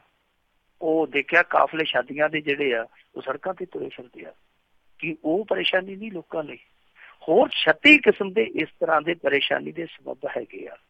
ਮੇਰੇ ਕਹਿਣ ਦਾ ਮਤਲਬ ਹੈ, ਠੀਕ ਆ ਤੁਸੀਂ ਵਿਰੋਧ ਨੂੰ ਸੀਮਾਬੱਧ ਕਰ ਦਿਓ, ਉਹਦੇ ਲਈ ਕੋਈ ਇਲਾਕਾ ਰੱਖ ਦਿਓ ਰਾਖਵਾਂ, ਉਹਦੇ ਲਈ ਕੋਈ ਜਗ੍ਹਾ ਬਣਾ ਦਿਓ ਰਾਖਵੀਂ, ਹਰੇਕ ਸ਼ਹਿਰ 'ਚ ਰੱਖ ਦਿਓ ਕਿ ਜਿੱਥੇ ਜਾ ਕੇ ਲੋਕ ਵਿਰੋਧ ਕਰ ਸਕਣ। ਜਿੱਦਾਂ ਇੰਗਲੈਂਡ 'ਚ 10 ਇੱਕ ਪਾਰਕ ਹੈ, ਉੱਥੇ ਜਾ ਕੇ ਕੋਈ ਕਿਸੇ ਨੂੰ ਵੀ ਗਾਲਾਂ ਕੱਢ ਸਕਦਾ, ਮਨ ਹੌਲਾ ਕਰ ਸਕਦਾ, ਲੋਕ ਲੀਡਰਾਂ ਨੂੰ ਵੀ ਕੱਢ ਆਉਂਦੇ ਆ। ਤਾਂ ਠੀਕ ਹੈ ਕਿ ਹਰੇਕ ਸ਼ਹਿਰ ਦੇ ਵਿੱਚ ਤੁਸੀਂ ਵੀ ਇਸ ਤਰ੍ਹਾਂ ਦੀ ਥਾਂ ਦੀ ਵਿਵਸਥਾ ਕਰ ਦਿਓ। ਪਰ ਆਹ ਜਿਹੜੀਆਂ ਚੀਜ਼ਾਂ, ਦੂਜੀਆਂ ਚੀਜ਼ਾਂ ਜਿਹੜੀਆਂ ਉਹ ਤੁਸੀਂ ਇਹਨਾਂ ਚੀਜ਼ਾਂ ਦੇ ਵਿੱਚ ਸ਼ਾਮਲ ਨਹੀਂ ਕਰਦੇ, ਤਾਂ ਫਿਰ ਮੈਂ ਸਮਝਦਾ ਕਿ ਇੱਕ ਪੱਖਪਾਤ ਜਿਹਾ ਬਣ ਜਾਂਦਾ। ਔਰ ਖਾਸ ਤੌਰ ਤੇ ਤੁਸੀਂ ਦਿੱਲੀ ਲਈ ਕਿਉਂ ਸੋਚਦੇ ਹੋ ਹਰੇਕ ਵਾਰੀ? ਦੇਸ਼ ਦਿੱਲੀ ਤੋਂ ਬਾਹਰ ਵੀ ਵਸਦਾ ਹੈ ਨਾ। ਤੁਸੀਂ ਜਾ ਕੇ ਦਿੱਲੀ ਦੀ ਗੱਲ ਕਰਦੇ ਹੋ ਕਿ ਦਿੱਲੀ ਦੇ ਲੋਕਾਂ ਨੂੰ ਪਰੇਸ਼ਾਨੀ ਹੁੰਦੀ ਹੈ, ਫਿਰ ਸੁਪਰੀਮ ਕੋਰਟ ਜਾਂ ਹਾਈ ਕੋਰਟ ਹੈ ਜਿਹੜੀ ਉਹ ਦਿੱਲੀ ਦੇ ਲੋਕਾਂ ਦੀ ਸੁਵਿਧਾ ਲਈ ਜਾਂ ਦੁਵਿਧਾ ਵੇਖ ਕੇ ਉਹ ਫੈਸਲਾ ਕਰ ਦਿੰਦੀ ਹੈ। ਤੇ ਬਾਹਰ ਵੀ ਤੇ ਇਹੀ ਸਮੱਸਿਆ ਹੈ ਨਾ। ਆ ਸਾਡੇ ਮੋਗੇ ਇੱਕ ਵਾਰੀ ਧਾਰਮਿਕ ਜਲਸਾ ਨਿਕਲਦਾ ਪਿਆ ਸੀ, ਐਂਬੂਲੈਂਸ ਸੜ ਗਈ, ਮਰੀਜ਼ ਹੈ ਜਿਹੜਾ ਉਹ ਬਹੁਤ ਔਖਾ ਹੋਇਆ ਸੀ। ਵੈਸੇ ਬਚ ਗਿਆ ਸੀਗਾ, ਪਰ ਜਿਸ ਤਰੀਕੇ ਨਾਲ ਪਰੇਸ਼ਾਨੀ ਝੱਲਣੀ ਪਈ ਸੀਗੀ ਉਹ ਅਖਬਾਰਾਂ 'ਚ ਅਗਲੇ ਦਿਨ ਆਈ ਸੀਗੀ। ਮਨਮੋਹਨ ਸਿੰਘ ਦਾ ਜਲਸਾ ਜਦੋਂ ਨਿਕਲਿਆ ਸੀਗਾ ਉਹ ਮਰੀਜ਼ ਦੀ ਮੌਤ ਹੋ ਹੀ ਗਈ ਸੀਗੀ। ਪਟਿਆਲੇ ਵੀ ਇੱਕ ਵਾਰੀ ਇਸੇ ਤਰ੍ਹਾਂ ਰਾਜਨੀਤਿਕ ਜਲਸਾ ਨਿਕਲਿਆ, ਉਦੋਂ ਵੀ ਇੱਕ ਪੇਸ਼ੈਂਟ ਦੀ ਮੌਤ ਹੋਈ। ਸੋ ਬਹੁਤ ਸਾਰੀਆਂ ਇਹੋ ਜਿਹੀਆਂ ਚੀਜ਼ਾਂ ਨੇ ਜਿਹੜੀਆਂ ਲੋਕਾਂ ਦੀਆਂ ਪਰੇਸ਼ਾਨੀਆਂ ਵਧਾਉਂਦੀਆਂ। ਤਾਂ ਘੱਟੋ ਘੱਟ ਉਹਨਾਂ ਨੂੰ ਵੀ ਵਿੱਚ ਲੈ ਕੇ ਇਸ ਤਰ੍ਹਾਂ ਦੇ ਫੈਸਲੇ ਹੋਣੇ ਚਾਹੀਦੇ ਆ ਕਿ ਵਿਰੋਧ ਜਾਂ ਇਹ ਜਿਹੜੀਆਂ ਸ਼ਾਦੀਆਂ ਜਾਂ ਧਾਰਮਿਕ ਜਲਸੇ ਕੱਢੇ ਜਾਂਦੇ, ਰਾਜਨੀਤਿਕ ਜਲਸੇ ਕੱਢੀ ਜਾਂਦੇ, ਇਹਨਾਂ ਲਈ ਵੀ ਕੋਈ ਸੀਮਾ ਹੋਣੀ ਚਾਹੀਦੀ ਹੈ। ਇਹ ਨਹੀਂ ਕਿ ਦਿੱਲੀ ਦਾ ਕਰ ਦਿੱਤਾ ਫਿਰ ਦਿੱਲੀ ਬਾਰੇ ਫੈਸਲਾ ਆ ਗਿਆ। ਉਹ ਜਿੱਦਾਂ ਪੰਜਾਬੀ 'ਚ ਨਹੀਂ ਕਹਿੰਦੇ ਹੁੰਦੇ ਕਿ ਆਪਣਾ ਕੰਮ ਕੀਤਾ ਤੇ ਖਸਮਾਂ ਦਾ ਸਿਰ ਖਾਏ ਜਨੀਤਾ, ਇਹ ਨਹੀਂ ਹੋਣਾ ਚਾਹੀਦਾ। ਦੂਜਿਆਂ ਬਾਰੇ ਵੀ ਸੋਚਣਾ ਚਾਹੀਦਾ ਕਿ ਦੂਜੇ ਵੀ ਇਸ ਦੇਸ਼ ਦੇ ਵਿੱਚ ਵੱਸਦੇ ਆ। ਜੀ ਜੀ ਜੀ। ਅਗਲੀ ਜਿਹੜੀ ਆਪਾਂ ਗੱਲ ਕਰੀਏ, ਨਿਗਮ ਚੋਣਾਂ ਦੇ ਰਫੜ ਸ਼ੁਰੂ, ਅਕਾਲੀ ਸ਼ਿਕਾਇਤ ਲੈ ਕੇ ਚੋਣ ਕਮਿਸ਼ਨ ਕੋਲ ਪਹੁੰਚੇ। ਦੇਖੋ, ਇੱਕ ਹੀ ਸ਼ਿਕਾਇਤ ਗਈ ਆ, ਇਹ ਬੜੀ ਦਿਲਚਸਪ ਗੱਲ ਆ ਕਿ ਜਿਹੜੀ ਲਿਖਤੀ ਸ਼ਿਕਾਇਤ ਗਈ ਹੈ ਚੋਣ ਕਮਿਸ਼ਨ ਕੋਲ ਉਹ ਇੱਕੋ ਹੀ ਗਈ ਆ ਤੇ ਉਹ ਗਈ ਆ ਅਕਾਲੀ ਭਾਜਪਾ ਵੱਲੋਂ ਜੀ। ਇਹਨਾਂ ਦਾ ਜਿਹੜਾ ਗੱਠਜੋੜ ਆ ਇਹ ਹੁਣ ਗਿਲਾਜ਼ਾਰ ਕਰਦਾ ਪਿਆ, ਸ਼ਿਕਾਇਤ ਕਰਦਾ ਪਿਆ ਕਿ ਸਾਡੇ ਬੰਦਿਆਂ ਨੂੰ ਜਿਹੜੇ ਈਓ ਹੁੰਦੇ ਆ ਨਗਰ ਕੌਂਸਲਾਂ ਦੇ ਕਾਰਜ ਸਾਧਕ ਅਫਸਰ ਜਿਹਨਾਂ ਨੂੰ ਕਹਿ ਦਿੰਦੇ ਆ, ਉਹ ਕਹਿੰਦੇ ਆ ਕਿ ਉਹ NOC ਨਹੀਂ ਦਿੰਦੇ ਪਏ, ਉਹ NOC ਨਹੀਂ ਕੱਟ ਕੇ ਦਿੰਦੇ ਪਏ। ਸਾਡੇ ਜਿਹੜੇ ਕੈਂਡੀਡੇਟ ਆ ਉਹ ਆਪਣੇ ਕਾਗਜ਼ਾਤ ਭਰਨ ਤੋਂ ਹਰੀ ਹੁੰਦੇ ਪਏ ਆ। ਔਰ ਨਾਲ ਉਹਨਾਂ ਨੇ 2 ਥਾਵਾਂ ਦੇ ਹਵਾਲੇ ਵੀ ਦਿੱਤੇ, ਅਮਲਾਵਾਲ ਤੇ ਮਹੂ ਦਾ, ਦੋਵੇਂ ਫਿਰੋਜ਼ਪੁਰ ਤੋਂ ਆ। ਉਹ ਕਹਿੰਦੇ ਕਿ ਉੱਥੇ ਬਹੁਤ ਜ਼ਿਆਦਾ ਉਮੀਦਵਾਰਾਂ ਨਾਲ ਧੱਕੇਸ਼ਾਹੀ ਕੀਤੀ ਜਾ ਰਹੀ ਹੈ, ਇੱਥੋਂ ਤੱਕ ਕਿ ਜੇ ਡੈਪੂਟੇਸ਼ਨ ਡਿਪਟੀ ਕਮਿਸ਼ਨਰ ਨੂੰ ਮੰਗ ਪੱਤਰ ਦੇਣ ਗਿਆ ਕਿ ਸਾਡੇ ਨਾਲ ਅਫਸਰ ਆ ਧੱਕਾ ਕਰਦੇ ਪਏ ਆ ਤੇ ਉਸ ਡੈਪੂਟੇਸ਼ਨ ਨੂੰ ਮੁੜ ਕੇ ਗ੍ਰਿਫਤਾਰ ਕਰ ਲਿਆ ਗਿਆ।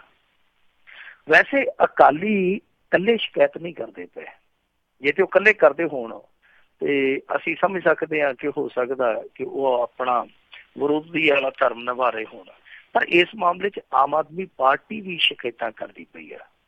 ਆਮ ਆਦਮੀ ਪਾਰਟੀ ਦਾ ਕੱਲ ਜਿਹੜਾ ਵਿਧਾਇਕ ਹੈ ਕੁਲਤਾਰ ਸਿੰਘ ਸੰਧਵਾ, ਉਹ ਲਾਈਵ ਹੋ ਕੇ ਦੱਸਣ ਡਿਆ ਸੀਗਾ ਕਿ ਜੀਰੇ ਹਲਕੇ ਦੇ ਵਿੱਚ ਖਾਸ ਤੌਰ ਤੇ ਇੰਦਰਜੀਤ ਸਿੰਘ ਜੀਰਾ ਦੇ ਮੁੰਡੇ ਦਾ ਉਹਨੇ ਨਾਂ ਵੀ ਲਿਆ, ਜਿਹੜਾ ਵਿਧਾਇਕ ਆ ਕੁਲਵੀਰ ਜੀਰਾ, ਕਹਿੰਦਾ ਕਿ ਉਹ ਬਹੁਤ ਧੱਕੇਸ਼ਾਹੀ ਕਰਦਾ ਪਿਆ। ਹੁਣ ਦੂਜੇ ਪਾਸੇ ਅੱਜ ਸੁਖਪਾਲ ਸਿੰਘ ਖਹਿਰਾ ਨੇ ਵੀ ਕਿਹਾ, ਉਹ ਕਹਿੰਦਾ ਕਿ ਭਲਾਕ ਏਰੀਏ ਦੇ ਵਿੱਚ ਸਾਡੇ ਕੈਂਡੀਡੇਟ ਦੇ ਘਰੇ ਜਾ ਕੇ ਰੇਡ ਮਾਰੀ ਗਈ ਆ ਤੇ ਐਵੇਂ ਸ਼ਰਾਬ ਦੇ ਨਾਂ ਤੇ ਉਹਨੂੰ ਬਹੁਤ ਜ਼ਿਆਦਾ ਹਰਾਸ ਕੀਤਾ ਗਿਆ। ਹਾਲਾਂਕਿ ਆਮ ਆਦਮੀ ਪਾਰਟੀ ਨੇ ਲਿਖਤੀ ਸ਼ਿਕਾਇਤ ਨਹੀਂ ਦਿੱਤੀ, ਇਹ ਉੱਥੇ ਲਿਖਤੀ ਸ਼ਿਕਾਇਤ ਦੇਣ ਚਲੇ ਗਏ ਆ। ਪਰ ਜਦੋਂ ਲਿਖਤੀ ਸ਼ਿਕਾਇਤ ਦੇਣ ਗਏ ਆ ਤੇ ਲੋਕਾਂ ਨੇ ਬਹੁਤ ਸੀਰੀਅਸਲੀ ਲਿਆ ਇਸ ਚੀਜ਼ ਨੂੰ। ਕਈਆਂ ਨੇ ਤੇ ਗੱਲ ਵੀ ਬਣਾਈ, ਉਹ ਕਹਿੰਦੇ ਜਦੋਂ ਜਾ ਕੇ ਸ਼ਿਕਾਇਤ ਪੱਤਰ ਫੜਾਏ ਹੋਣਗੇ ਜੀ ਉਦੋਂ ਦਿਨ ਤਾਂ ਪੁਰਾਣੇ ਚੇਤੇ ਆਏ ਹੋਣਗੇ। ਇਹ ਆਪਣੇ ਸਮੇਂ 'ਚ ਕੀ ਕਰਦੇ ਰਹੇ ਆ, ਉਹ ਦਿਨ ਤੇ ਇਹਨਾਂ ਨੂੰ ਵੀ ਚੇਤੇ ਆਏ ਹੋਣਗੇ। ਜਦੋਂ 10-11 ਵਜੇ ਦੂਜਿਆਂ ਨੂੰ ਘਰੇ ਨੂੰ ਘੱਲ ਦਿੰਦੇ ਸੀ ਕਿ ਜਾਓ ਇੱਥੇ ਤੁਹਾਡਾ ਕਾਕਾ ਹੁਣ ਕੋਈ ਕੰਮ ਨਹੀਂ ਹੈ, ਵੋਟਾਂ ਪਾਉਣੀਆਂ ਅਸੀਂ ਆਪੇ ਪਵਾ ਲਾਂਗੇ, ਤੁਸੀਂ ਜਾ ਕੇ ਘਰੇ ਅੰਨ ਪਾਣੀ ਖਾਓ।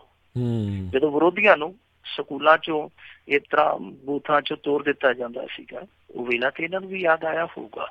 ਪਰ ਇਸ ਗੱਲ ਦੇ ਵਿੱਚ ਕੋਈ ਸ਼ੱਕ ਨਹੀਂ, ਕੋਈ ਦੋ ਰਾਏ ਨਹੀਂ ਹੈ ਕਿ ਉਹੋ ਜਿਹੀਆਂ ਚੀਜ਼ਾਂ ਬੇਸ਼ੱਕ ਭਾਵੇਂ ਖੁੱਲੇ ਰੂਪ ਦੇ ਵਿੱਚ ਨਾ ਸੀ, ਓਨੇ ਰੂਪ ਦੇ ਵਿੱਚ ਨਾ ਸੀ, ਪਰ ਅੰਸ਼ਿਕ ਰੂਪ ਦੇ ਵਿੱਚ ਥੋੜ੍ਹੀਆਂ ਬਹੁਤ ਤੇ ਹੁਣ ਵਾਪਰਨੀਆਂ ਸ਼ੁਰੂ ਹੋ ਗਈਆਂ, ਕਿਉਂਕਿ ਇੱਕ ਪਾਸਿਓਂ ਨਹੀਂ ਇੱਦਾਂ ਦੀਆਂ ਸ਼ਿਕਾਇਤਾਂ ਕਈ ਪਾਸਿਓਂ ਆ ਰਹੀਆਂ। ਔਰ ਖਾਸ ਤੌਰ ਤੇ ਮਨਸ਼ਾ ਚੋਣਾਂ ਜਿੱਤਣ ਦੀ ਜਿਹੜੀ ਮਨਸ਼ਾ ਹੁੰਦੀ ਹੈ, ਲਲਕ ਹੁੰਦੀ, ਹਲਕ ਹੁੰਦਾ ਜਿਹੜਾ, ਉਹ ਜਿਸ ਤਰੀਕੇ ਨਾਲ ਲੁਧਿਆਣਾ ਚੋਣ ਨੂੰ ਵੱਖ ਕੀਤਾ ਗਿਆ ਉਹਦੇ ਤੋਂ ਵੀ ਸਾਫ਼ ਜ਼ਾਹਰ ਹੋ ਜਾਂਦਾ। ਸੋ ਇਹ ਜਿਹੜੀਆਂ ਸ਼ਿਕਾਇਤਾਂ ਆਉਂਦੀਆਂ ਪਈਆਂ ਇਹਨਾਂ ਬਾਰੇ ਚੋਣ ਕਮਿਸ਼ਨ ਨੂੰ ਨੋਟਿਸ ਲੈਣਾ ਚਾਹੀਦਾ। ਇਹ ਨਹੀਂ ਕਿ ਲਿਖਤੀ ਸ਼ਿਕਾਇਤ ਉੱਥੇ ਕਿਸੇ ਨੇ ਨਹੀਂ ਕੀਤੀ ਤੇ ਉਹਦੇ ਤੇ ਕੋਈ ਕਾਰਵਾਈ ਨਹੀਂ ਹੋਵੇ। ਜਿਹੜੀਆਂ ਆਮੋ ਜ਼ਬਾਨੀ ਸ਼ਿਕਾਇਤਾਂ ਆ ਰਹੀਆਂ, ਵੀਡੀਓ ਆ ਰਹੀਆਂ ਨੇ, ਚਾਰੇ ਪਾਸੇ ਰੌਲਾ ਪੈਂਦਾ ਪਿਆ, ਇਹਨਾਂ ਦਾ ਵੀ ਨੋਟਿਸ ਲੈਣਾ ਚਾਹੀਦਾ ਅਫਸਰਸ਼ਾਹੀ ਨੂੰ ਕਿ ਕਿੱਥੇ ਕੀ ਗੜਬੜ ਆ। ਵੈਸੇ ਇਹਨਾਂ ਚੋਣਾਂ ਦਾ ਰਫੜ ਹੈ ਜਿਹੜਾ, ਉਹ ਮੈਨੂੰ ਲੱਗਦਾ ਕਿ ਧੱਫੜ ਵੀ ਐਤਕੀ 1-2 ਥਾਵਾਂ ਤੇ ਜ਼ਰੂਰ ਪਾਏਗਾ। ਜਿਸ ਤਰੀਕੇ ਨਾਲ ਮਾਹੌਲ ਬਣਦਾ ਜਾ ਰਿਹਾ, ਇਹ ਮਾਹੌਲ ਉਸੇ ਤਰ੍ਹਾਂ ਦਾ ਹੀ ਆ ਜਿਸ ਤਰ੍ਹਾਂ ਦੀ ਅੱਗੇ ਚੋਣਾਂ ਲੰਘ ਕੇ ਗਈਆਂ ਨੇ। ਜੀ ਜੀ ਜੀ। ਤੇ ਅਗਲੀ ਆਪਾਂ ਮਿੰਟੂ ਜੀ ਗੱਲ ਕਰਦੇ ਹਾਂ। 2 ਨੌਜਵਾਨਾਂ ਨੇ ਚਿੱਟੇ ਦੀ ਡੋਜ਼ ਵੱਧ ਲਈ, ਇੱਕ ਦੀ ਮੌਤ, ਇੱਕ ਗੰਭੀਰ। ਦੇਖੋ, ਕੱਲ ਕੈਪਟਨ ਅਮਰਿੰਦਰ ਸਿੰਘ ਇੱਕ ਟੈਲੀਵਿਜ਼ਨ ਚੈਨਲ ਤੇ ਇੰਟਰਵਿਊ ਦੇਣ ਡਿਆ ਸੀ, ਐਡੇ ਗੱਪ ਮਾਰੀ ਜਾਂਦਾ ਸੀ, ਐਡੇ ਗੱਪ ਮਾਰੀ ਜਾਂਦਾ ਸੀ ਕਿ ਮੋਹਰੇ ਬੰਦਾ ਬੈਠਾ ਜਿਹੜਾ ਸੀ ਉਹ ਵੀ ਲੋਕ ਲੱਜਾ ਦਾ ਮਾਰਿਆ ਉਤੋਂ ਸਵਾਲ ਤੇ ਨਹੀਂ ਸੀ ਕਰਦਾ, ਪਰ ਲਾਲ ਹੋਈ ਜਾਂਦਾ ਸੀਗਾ ਸੁਣ ਕੇ। ਕਹੀ ਜਾਂਦਾ ਸੀਗਾ ਕੈਪਟਨ ਅਮਰਿੰਦਰ ਸਿੰਘ ਕਿ ਦੇਖੋ ਨਸ਼ਾ ਕਿੱਥੇ ਆ, ਦਿਖਾਓ ਮੈਨੂੰ ਨਸ਼ਾ। ਤੇ ਸਾਰਾ ਜਿਹੜਾ ਉਹ ਦਿੱਲੀ ਸ਼ਿਫਟ ਹੋ ਗਿਆ, ਦਿੱਲੀ ਸ਼ਿਫਟ ਹੋ ਗਿਆ ਕਹਿੰਦਾ ਨਸ਼ਾ। ਹੁਣ ਹਰਿਆਣੇ ਨੂੰ ਬਾਈਪਾਸ ਕਰਕੇ ਦਿੱਲੀ ਚਲਾ ਗਿਆ, ਹਰਿਆਣੇ ਨਹੀਂ ਖੜਿਆ, ਉਹ ਦਿੱਲੀ 'ਚ ਚਲੇ ਗਿਆ। ਪਰ ਸਾਡੇ ਅੱਜ ਇੱਥੋਂ ਜਿਹੜੀਆਂ ਇਹ ਘਟਨਾਵਾਂ ਦੇ ਕਿਸੇ ਸਾਹਮਣੇ ਨਿਕਲ ਕੇ ਆਉਂਦੇ ਪਏ ਆ, ਉਹ ਕੈਪਟਨ ਅਮਰਿੰਦਰ ਸਿੰਘ ਨੂੰ ਖੁਦ ਹੀ ਸ਼ੀਸ਼ਾ ਦਿਖਾ ਦਿੰਦੇ ਆ। ਦੇਖੋ, ਉਹਨਾਂ ਦੇ ਆਪਣੇ ਜ਼ਿਲ੍ਹੇ ਦੇ ਵਿੱਚ, ਨਾਭੇ ਦੇ ਵਿੱਚ, ਇਹ 2 ਨੌਜਵਾਨਾਂ ਨੇ ਓਵਰਡੋਜ਼ ਲਈ। ਉਸ ਤੋਂ ਬਾਅਦ ਇੱਕ ਮੁੰਡਾ ਤੇ ਜਿਹੜਾ ਸੀਗਾ ਜਿਹਦਾ ਨਾਮ ਮਨਿੰਦਰਦੀਪ ਸੀਗਾ, ਉਹ ਫੌਤ ਹੋ ਗਿਆ। ਉਹਦਾ ਇੱਕ ਸਾਥੀ ਸੀਗਾ ਜਿਹੜਾ, ਉਹ ਇਸ ਸਮੇਂ ਨਾਜ਼ੁਕ ਹਾਲਤ ਦੇ ਵਿੱਚ ਰਜਿੰਦਰਾ ਹਸਪਤਾਲ 'ਚ, ਉਹੀ ਰਜਿੰਦਰਾ ਹਸਪਤਾਲ ਜਿਹੜਾ ਕੈਪਟਨ ਅਮਰਿੰਦਰ ਸਿੰਘ ਦੇ ਘਰ ਤੋਂ ਮਹਿਜ਼ 1.25 ਕਿਲੋਮੀਟਰ ਦੂਰ ਆ, ਉੱਥੇ ਪਿਆ, ਜ਼ਿੰਦਗੀ ਦੀ ਜੰਗ ਲੜਦਾ ਪਿਆ। ਸੋ ਇਹ ਕੱਲ ਰਾਤੀ ਕਹੀ ਜਾਂਦੇ ਸੀਗੇ ਕਿ ਨਸ਼ਾ ਤੇ ਦਿੱਲੀ ਸ਼ਿਫਟ ਹੋ ਗਿਆ, ਨਸ਼ਾ ਤੇ ਹੈ ਹੀ ਨਹੀਂ ਗਾ। ਤੁਸੀਂ ਅੱਜ ਦੇਖ ਲਓ ਕਿ ਇੱਕ ਘਰ ਦੇ ਵਿੱਚ 70 ਵਿਛ ਗਿਆ, ਦੂਸਰੇ ਘਰ ਦੇ ਵਿੱਚ ਮਾਤਮ ਪਸਰਿਆ ਹੋਇਆ, ਉਹਨਾਂ ਦੇ ਨਾਲ ਪਤਾ ਨਹੀਂ ਕੀ ਕਹਾਣੀ ਬੀਤਣੀ ਹੈ। ਇਹ ਨਹੀਂ, ਅੱਜ ਪੰਜਾਬ ਦੇ ਵਿੱਚ ਇੱਕ ਹੋਰ ਵੀ ਬੜੀ ਦਿਲ ਕੰਬਾਊ ਘਟਨਾ ਵਾਪਰੀ ਹੈ ਜੀ। ਆ ਤੁਹਾਡੇ ਤੱਕ ਖਬਰ ਪਹੁੰਚਦੀ ਹੋਣੀ ਆ ਕਿ ਕੱਲ ਮੋਹਾਲੀ ਪਿੰਡ ਸੰਗਰੂਰ ਜ਼ਿਲ੍ਹੇ ਦੇ ਵਿੱਚ, ਇਹ ਵੀ ਕੈਪਟਨ ਅਮਰਿੰਦਰ ਸਿੰਘ ਦੇ ਗੁਆਂਢ ਦਾ ਜ਼ਿਲ੍ਹਾ ਹੀ ਹੈ, ਉੱਥੇ ਇੱਕ ਨਸ਼ੇੜੀ ਬਾਪ ਨੇ ਆਪਣੇ 2 ਮਾਸੂਮ ਬੱਚਿਆਂ ਦਾ ਗਲਾ ਘੁੱਟ ਦਿੱਤਾ। ਗਲਾ ਘੁੱਟ ਕੇ ਉਸ ਤੋਂ ਬਾਅਦ ਉਹਨਾਂ ਨੂੰ ਤੂੜੀ 'ਚ ਨੱਪ ਦਿੱਤਾ ਨਸ਼ੇ ਦੀ ਹਾਲਤ 'ਚ। ਦਾਦੇ ਨੇ ਜਦੋਂ ਵੇਖਿਆ ਕਿ ਬੱਚੇ ਦੋਵੇਂ ਲੈ ਕੇ ਗਿਆ, ਬੱਚੇ ਮੁੜ ਕੇ ਆਈ ਨਹੀਂ, ਜਦੋਂ ਉਹਨੇ ਵੇਖਿਆ ਤੇ ਉਹ ਤੂੜੀ 'ਚ ਨੱਪਣ ਡਿਆ ਸੀਗਾ। ਜਦੋਂ ਕੱਢੇ ਤੇ ਬੱਚੇ ਵਿਚਾਰੇ ਬੇਸੁੱਧ ਹੋਏ ਪਏ ਸੀ। ਉਹ ਦੋਵੇਂ ਇਸ ਸਮੇਂ ਲੁਧਿਆਣੇ ਦੇ ਹਸਪਤਾਲ ਦੇ ਵਿੱਚ ਜ਼ਿੰਦਗੀ ਦੀ ਜੰਗ ਲੜਦੇ ਪਏ, 2 ਮਾਸੂਮ ਨੰਨੇ ਮੁੰਡੇ, ਪਿਆਰੇ ਪਿਆਰੇ ਬੱਚੇ। ਹੁਣ ਜਿਹੜਾ ਨਸ਼ੇੜੀ ਬਾਪ ਸੀਗਾ, ਉਹਨੂੰ ਉਸਨੇ ਫੜ ਲਿਆ, ਔਰ ਉਹ ਜਦੋਂ ਨਸ਼ੇ ਉਤਰੇ ਤੋਂ ਬਚੋਤਾ ਵਿੱਚ ਗਿਆ ਤੇ ਮੁੜ ਕੇ ਚੀਕਾ ਮਾਰੇ, ਹਾਕਾ ਮਾਰੇ, ਕੂਕਾ ਮਾਰੇ ਕਿ ਮੈਥੋਂ ਬੜਾ ਵੱਡਾ ਗੁਨਾਹ ਹੋ ਗਿਆ, ਮੈਥੋਂ ਬੜਾ ਵੱਡਾ ਗੁਨਾਹ ਆ ਗਿਆ। ਪਰ ਗੁਨਾਹ ਦੀਆਂ ਮਾਫੀਆਂ ਤੁਹਾਨੂੰ ਪਤਾ ਕਿ ਏਦਾਂ ਹਾੜਿਆਂ ਦੇ ਨਾਲ ਥੋੜੀ ਮਿਲਦੀਆਂ। ਉਹਦੇ ਤੇ ਕੇਸ ਦਰਜ ਕਰਕੇ ਉਹਨੂੰ ਜੇਲ੍ਹ ਭੇਜ ਦਿੱਤਾ ਗਿਆ। ਅੱਜ ਹੀ ਉਹਨੂੰ ਜੇਲ੍ਹ ਛੱਡ ਕੇ ਆਏ ਆ ਤੇ ਜੇਲ੍ਹ ਦੇ ਵਿੱਚ ਅੱਜ ਹੀ ਫਾਹ ਲੈ ਗਿਆ ਜੀ। ਇੱਥੋਂ ਇੱਕ ਦਿਨ ਪਹਿਲਾਂ ਵੇਰਕਾ ਦੀ ਘਟਨਾ, 1-2 ਦਿਨ ਪਹਿਲਾਂ ਦੀ, ਵੇਰਕਾ ਦੇ ਵਿੱਚ ਇੱਕ ਨਸ਼ੇੜੀ ਨੇ ਆਪਣੀ ਘਰਵਾਲੀ ਨੂੰ ਪਹਿਲਾਂ ਦਾਤਰਾਂ ਦੇ ਨਾਲ ਵੱਢਿਆ, ਮੁੜ ਕੇ ਤੇਲ ਦੇ ਨਾਲ ਅੱਗ ਲਾ ਦਿੱਤੀ, ਮੁੜ ਕੇ ਭੱਜ ਵਗਾ, ਆ ਕੇ ਦਰਬਾਰ ਸਾਹਿਬ ਦੇ ਸਰੋਵਰ ਦੇ ਵਿੱਚ ਮਰਨ ਲਈ ਛਾਲ ਮਾਰ ਦਿੱਤੀ, ਉੱਥੋਂ ਕੱਢ ਲਿਆ। ਲੋਕਾਂ ਨੇ ਪੁਲਿਸ ਚੌਂਕੀ 'ਚ ਫੜਾ ਦਿੱਤਾ, ਕਿਤੇ ਆਪਣੀ ਘਰਵਾਲੀ ਮਾਰ ਕੇ ਆ। ਉੱਥੋਂ ਵੀ ਭੱਜ ਵਗਾ ਪੁਲਿਸ ਚੌਂਕੀ 'ਚੋਂ, ਭੱਜ ਕੇ ਜਾ ਕੇ ਤੇ ਹੁਸ਼ਿਆਰਪੁਰ ਦੇ ਲਾਗੇ ਉਹਨੇ ਟ੍ਰੇਨ ਥੱਲੇ ਆ ਕੇ ਸਿਰ ਦੇ ਕੇ ਉੱਥੇ ਆਤਮ ਹੱਤਿਆ ਕਰ ਲਈ। ਇਹ ਸਾਰਾ ਕੁਝ ਜੋ ਵਾਪਰਦਾ ਪਿਆ, ਜੇ ਦਿੱਲੀ 'ਚ ਨਸ਼ਾ ਸ਼ਿਫਟ ਹੋ ਗਿਆ ਤੇ ਇਹ ਫਿਰ ਨਸ਼ਾ ਸ਼ਿਫਟ ਹੋਣ ਦੀ ਗਮੀ ਦੇ ਵਿੱਚ ਲੋਕ ਮਰਦੇ ਪਏ ਆ। ਇਹ ਕੈਪਟਨ ਅਮਰਿੰਦਰ ਸਿੰਘ ਨੂੰ ਸੋਚਣਾ ਚਾਹੀਦਾ, ਵਿਚਾਰਨਾ ਚਾਹੀਦਾ। ਇਹ ਇਸ ਤਰ੍ਹਾਂ ਇਹਦਾ ਖਹਿੜਾ ਨਹੀਂ ਸੁੱਟਣਾ, ਗੁਟਕੇ ਦੀ ਸਹੁੰ ਚੁੱਕ ਲਈ, ਮੁੜ ਕੇ ਇਸ ਤਰ੍ਹਾਂ ਦੇ ਝੂਠ ਸੱਚ ਬੋਲ ਕੇ ਟਾਈਮ ਪਾਸ ਕਰ ਲਿਆ, ਇਸ ਤਰ੍ਹਾਂ ਗੱਲ ਨਹੀਂ ਬਣਨੀ। ਜਾਂ ਤੇ ਸਿੱਧੇ ਤੌਰ ਤੇ ਕਹਿ ਦੇ ਕਿ ਮੇਰੇ ਵੱਸੋਂ ਬਾਹਰ ਗੱਲ ਆ, ਤੇ ਜਾਂ ਫਿਰ ਆਹ ਝੂਠ ਮਾਰਨਾ ਛੱਡ ਦੇਵੇ। ਇੱਥੇ 70 ਵਿਛਦੇ ਪਏ ਆ। ਹਾਂ ਠੀਕ ਹੈ, ਇਸ ਗੱਲ ਦੇ ਨਾਲ ਮੈਂ ਸਹਿਮਤ ਹਾਂ ਕਿ ਨਸ਼ਾ ਦਿੱਲੀ 'ਚ ਵੀ ਬਹੁਤ ਆ, ਨਸ਼ਾ ਹਰਿਆਣੇ 'ਚ ਵੀ ਬਹੁਤ ਆ, ਹੁਣ ਤੇ ਹਿਮਾਚਲ ਵਾਲੇ ਵੀ ਉਹੋ ਜਿਹੇ ਹੋ ਗਏ ਆ। ਨਸ਼ਾ ਚਫੇਰੀ ਆ, ਇਹ ਇੱਕ ਆਲਮੀ ਸਮੱਸਿਆ, ਇਹਦੇ 'ਚ ਕੋਈ ਸ਼ੱਕ ਨਹੀਂ, ਕੋਈ ਦੋ ਰਾਏ ਨਹੀਂ। ਪਰ ਜਿਸ ਤਰੀਕੇ ਨਾਲ ਪੰਜਾਬ ਦੇ ਵਿੱਚ ਮਾਰ ਕਰਦਾ ਪਿਆ, ਉਹ ਮਾਰ ਬੜੀ ਖਤਰਨਾਕ ਹੈ, ਬੜੀ ਘਾਤਕ ਆ। ਹੁਣ ਜੇ ਇਸ ਮਾਰ ਨੂੰ ਰੋਕਣ ਲਈ ਜ਼ਮੀਨੀ ਪੱਧਰ ਤੇ ਤੁਸੀਂ ਕਰੋਗੇ ਕੱਖ ਨਹੀਂ, ਉੱਥੇ ਟੈਲੀਵਿਜ਼ਨ ਚੈਨਲਾਂ ਤੇ ਬੈਠੇ ਆਖੋਗੇ ਕਿ ਹਾਂ ਜੀ ਨਸ਼ਾ ਜਿਹੜਾ ਸਾਰਾ ਉਹ ਮੂਵ ਹੋ ਗਿਆ ਦਿੱਲੀ 'ਚ, ਫਿਰ ਲੋਕਾਂ ਨੂੰ ਗੁੱਸਾ ਵੀ ਆਏਗਾ। ਜੇ ਲੋਕਾਂ ਨੂੰ ਗੁੱਸਾ ਆਏਗਾ ਫਿਰ ਤੁਹਾਨੂੰ ਪਤਾ ਹੀ ਹੈ ਕਿ ਪਿਛਲੀ ਸਰਕਾਰ ਵੇਲੇ ਉਹ ਗੁੱਸਾ ਕਿਸ ਤਰ੍ਹਾਂ ਨਿਕਲਿਆ ਸੀ। ਇਹ ਸੋਚ ਲੈਣਾ ਚਾਹੀਦਾ, ਵਿਚਾਰ ਲੈਣਾ ਚਾਹੀਦਾ। ਜੀ ਜੀ ਜੀ। ਅਗਲੀ ਆਪਾਂ ਮਿੰਟੂ ਜੀ ਗੱਲ ਕਰਦੇ ਹਾਂ। ਮਨਪ੍ਰੀਤ ਬਾਦਲ ਨੇ ਕੀਤਾ ਸਾਫ਼, ਨਹੀਂ ਬੰਦ ਹੋਵੇਗੀ ਆਟਾ, ਦਾਲ ਤੇ ਬਿਜਲੀ ਸਬਸਿਡੀ ਦੀ ਸਕੀਮ। ਦੇਖੋ ਉਸ ਟਿਕਾਣੇ ਆ ਗਈ ਨਾ ਮਨਪ੍ਰੀਤ ਬਾਦਲ ਦੀ। ਇਹ ਉਹੀ ਮਨਪ੍ਰੀਤ ਬਾਦਲ ਹੈ ਜਿਹੜਾ ਤਾਏ ਨਾਲ ਲੜ ਕੇ ਭੱਜਾ ਸੀਗਾ, ਕਹਿੰਦਾ ਸੀਗਾ ਮੈਂ ਸਬਸਿਡੀਆਂ ਖਤਮ ਕਰਨੀਆਂ, ਤੇ ਤਾਇਆ ਕਹਿੰਦਾ ਇਹ ਨਹੀਂ ਕਾਕਾ, ਇਹਦਾ ਗੱਡੀ ਨਹੀਂ ਚੱਲਦੀ, ਵੋਟਾਂ ਵੀ ਲੈਣੀਆਂ ਆਪਾਂ। ਤੇ ਉਦੋਂ ਕਹਿੰਦਾ ਸੀਗਾ ਕਿ ਨਹੀਂ, ਮੈਂ ਪੰਜਾਬ ਨੂੰ ਸੁਧਾਰਨਾ, ਤੁਸੀਂ ਮੈਨੂੰ ਸੁਧਾਰ ਨਹੀਂ ਦਿੰਦੇ ਤੇ ਮੈਂ ਚੱਲਿਆ। ਫਿਰ ਉਹ ਖਟਖੜ ਕਲਾਂ ਚਲੇ ਗਿਆ, ਉੱਥੇ ਮੁੱਠ ਮਿੱਟੀ ਦੀ ਭਰੀ, 3-4 ਦਿਨ ਰੈਲੀਆਂ ਰੂਲੀਆਂ ਕੀਤੀਆਂ, ਪੰਜਾਬ ਬਦਲ ਦਿਆਂਗੇ, ਕਰ ਦਿਆਂਗੇ, ਹਿਸਾਬ ਬਦਲ ਦਿਆਂਗੇ, ਕਿਤਾਬ ਬਦਲ ਦਿਆਂਗੇ, ਇਨਕਲਾਬ ਬਦਲ ਦਿਆਂਗੇ। ਉਹ ਸਭ ਕੁਛ ਬਦਲਦਿਆਂ ਇੰਨਾ ਬਦਲੇ ਹਜ਼ੂਰ, ਉਹਨਾਂ ਦੇ ਵਿੱਚ ਹੀ ਚਲੇ ਗਏ ਜਿਹਨਾਂ ਨੂੰ ਕਹਿੰਦੇ ਸੀ ਕਿ ਪੰਜਾਬ ਦੇ ਕਾਤਲ ਆ। ਸੋ ਫਿਰ ਕਾਤਲਾਂ ਦੇ ਨਾਲ ਹੀ ਸੰਗ ਦੇ ਲੋਕ। ਖੈਰ ਹੁਣ ਉਹਨਾਂ ਨੇ ਸਾਫ਼ ਕੀਤਾ ਕਿ ਆਟਾ ਦਾਲ ਸਕੀਮ ਬੰਦ ਨਹੀਂ ਹੋਏਗੀ, ਨਾ ਹੀ ਜਿਹੜੀ ਬਿਜਲੀ ਸਬਸਿਡੀ ਦਿੱਤੀ ਜਾਂਦੀ ਹੈ, ਨਾ ਹੀ ਇਹ ਬੰਦ ਹੋਏਗੀ। ਇਹ ਸਾਰਾ ਕੁਛ ਬੰਦ ਨਹੀਂ ਹੋਊਗਾ, ਇਹ ਚਾਲੂ ਰਹੂਗਾ।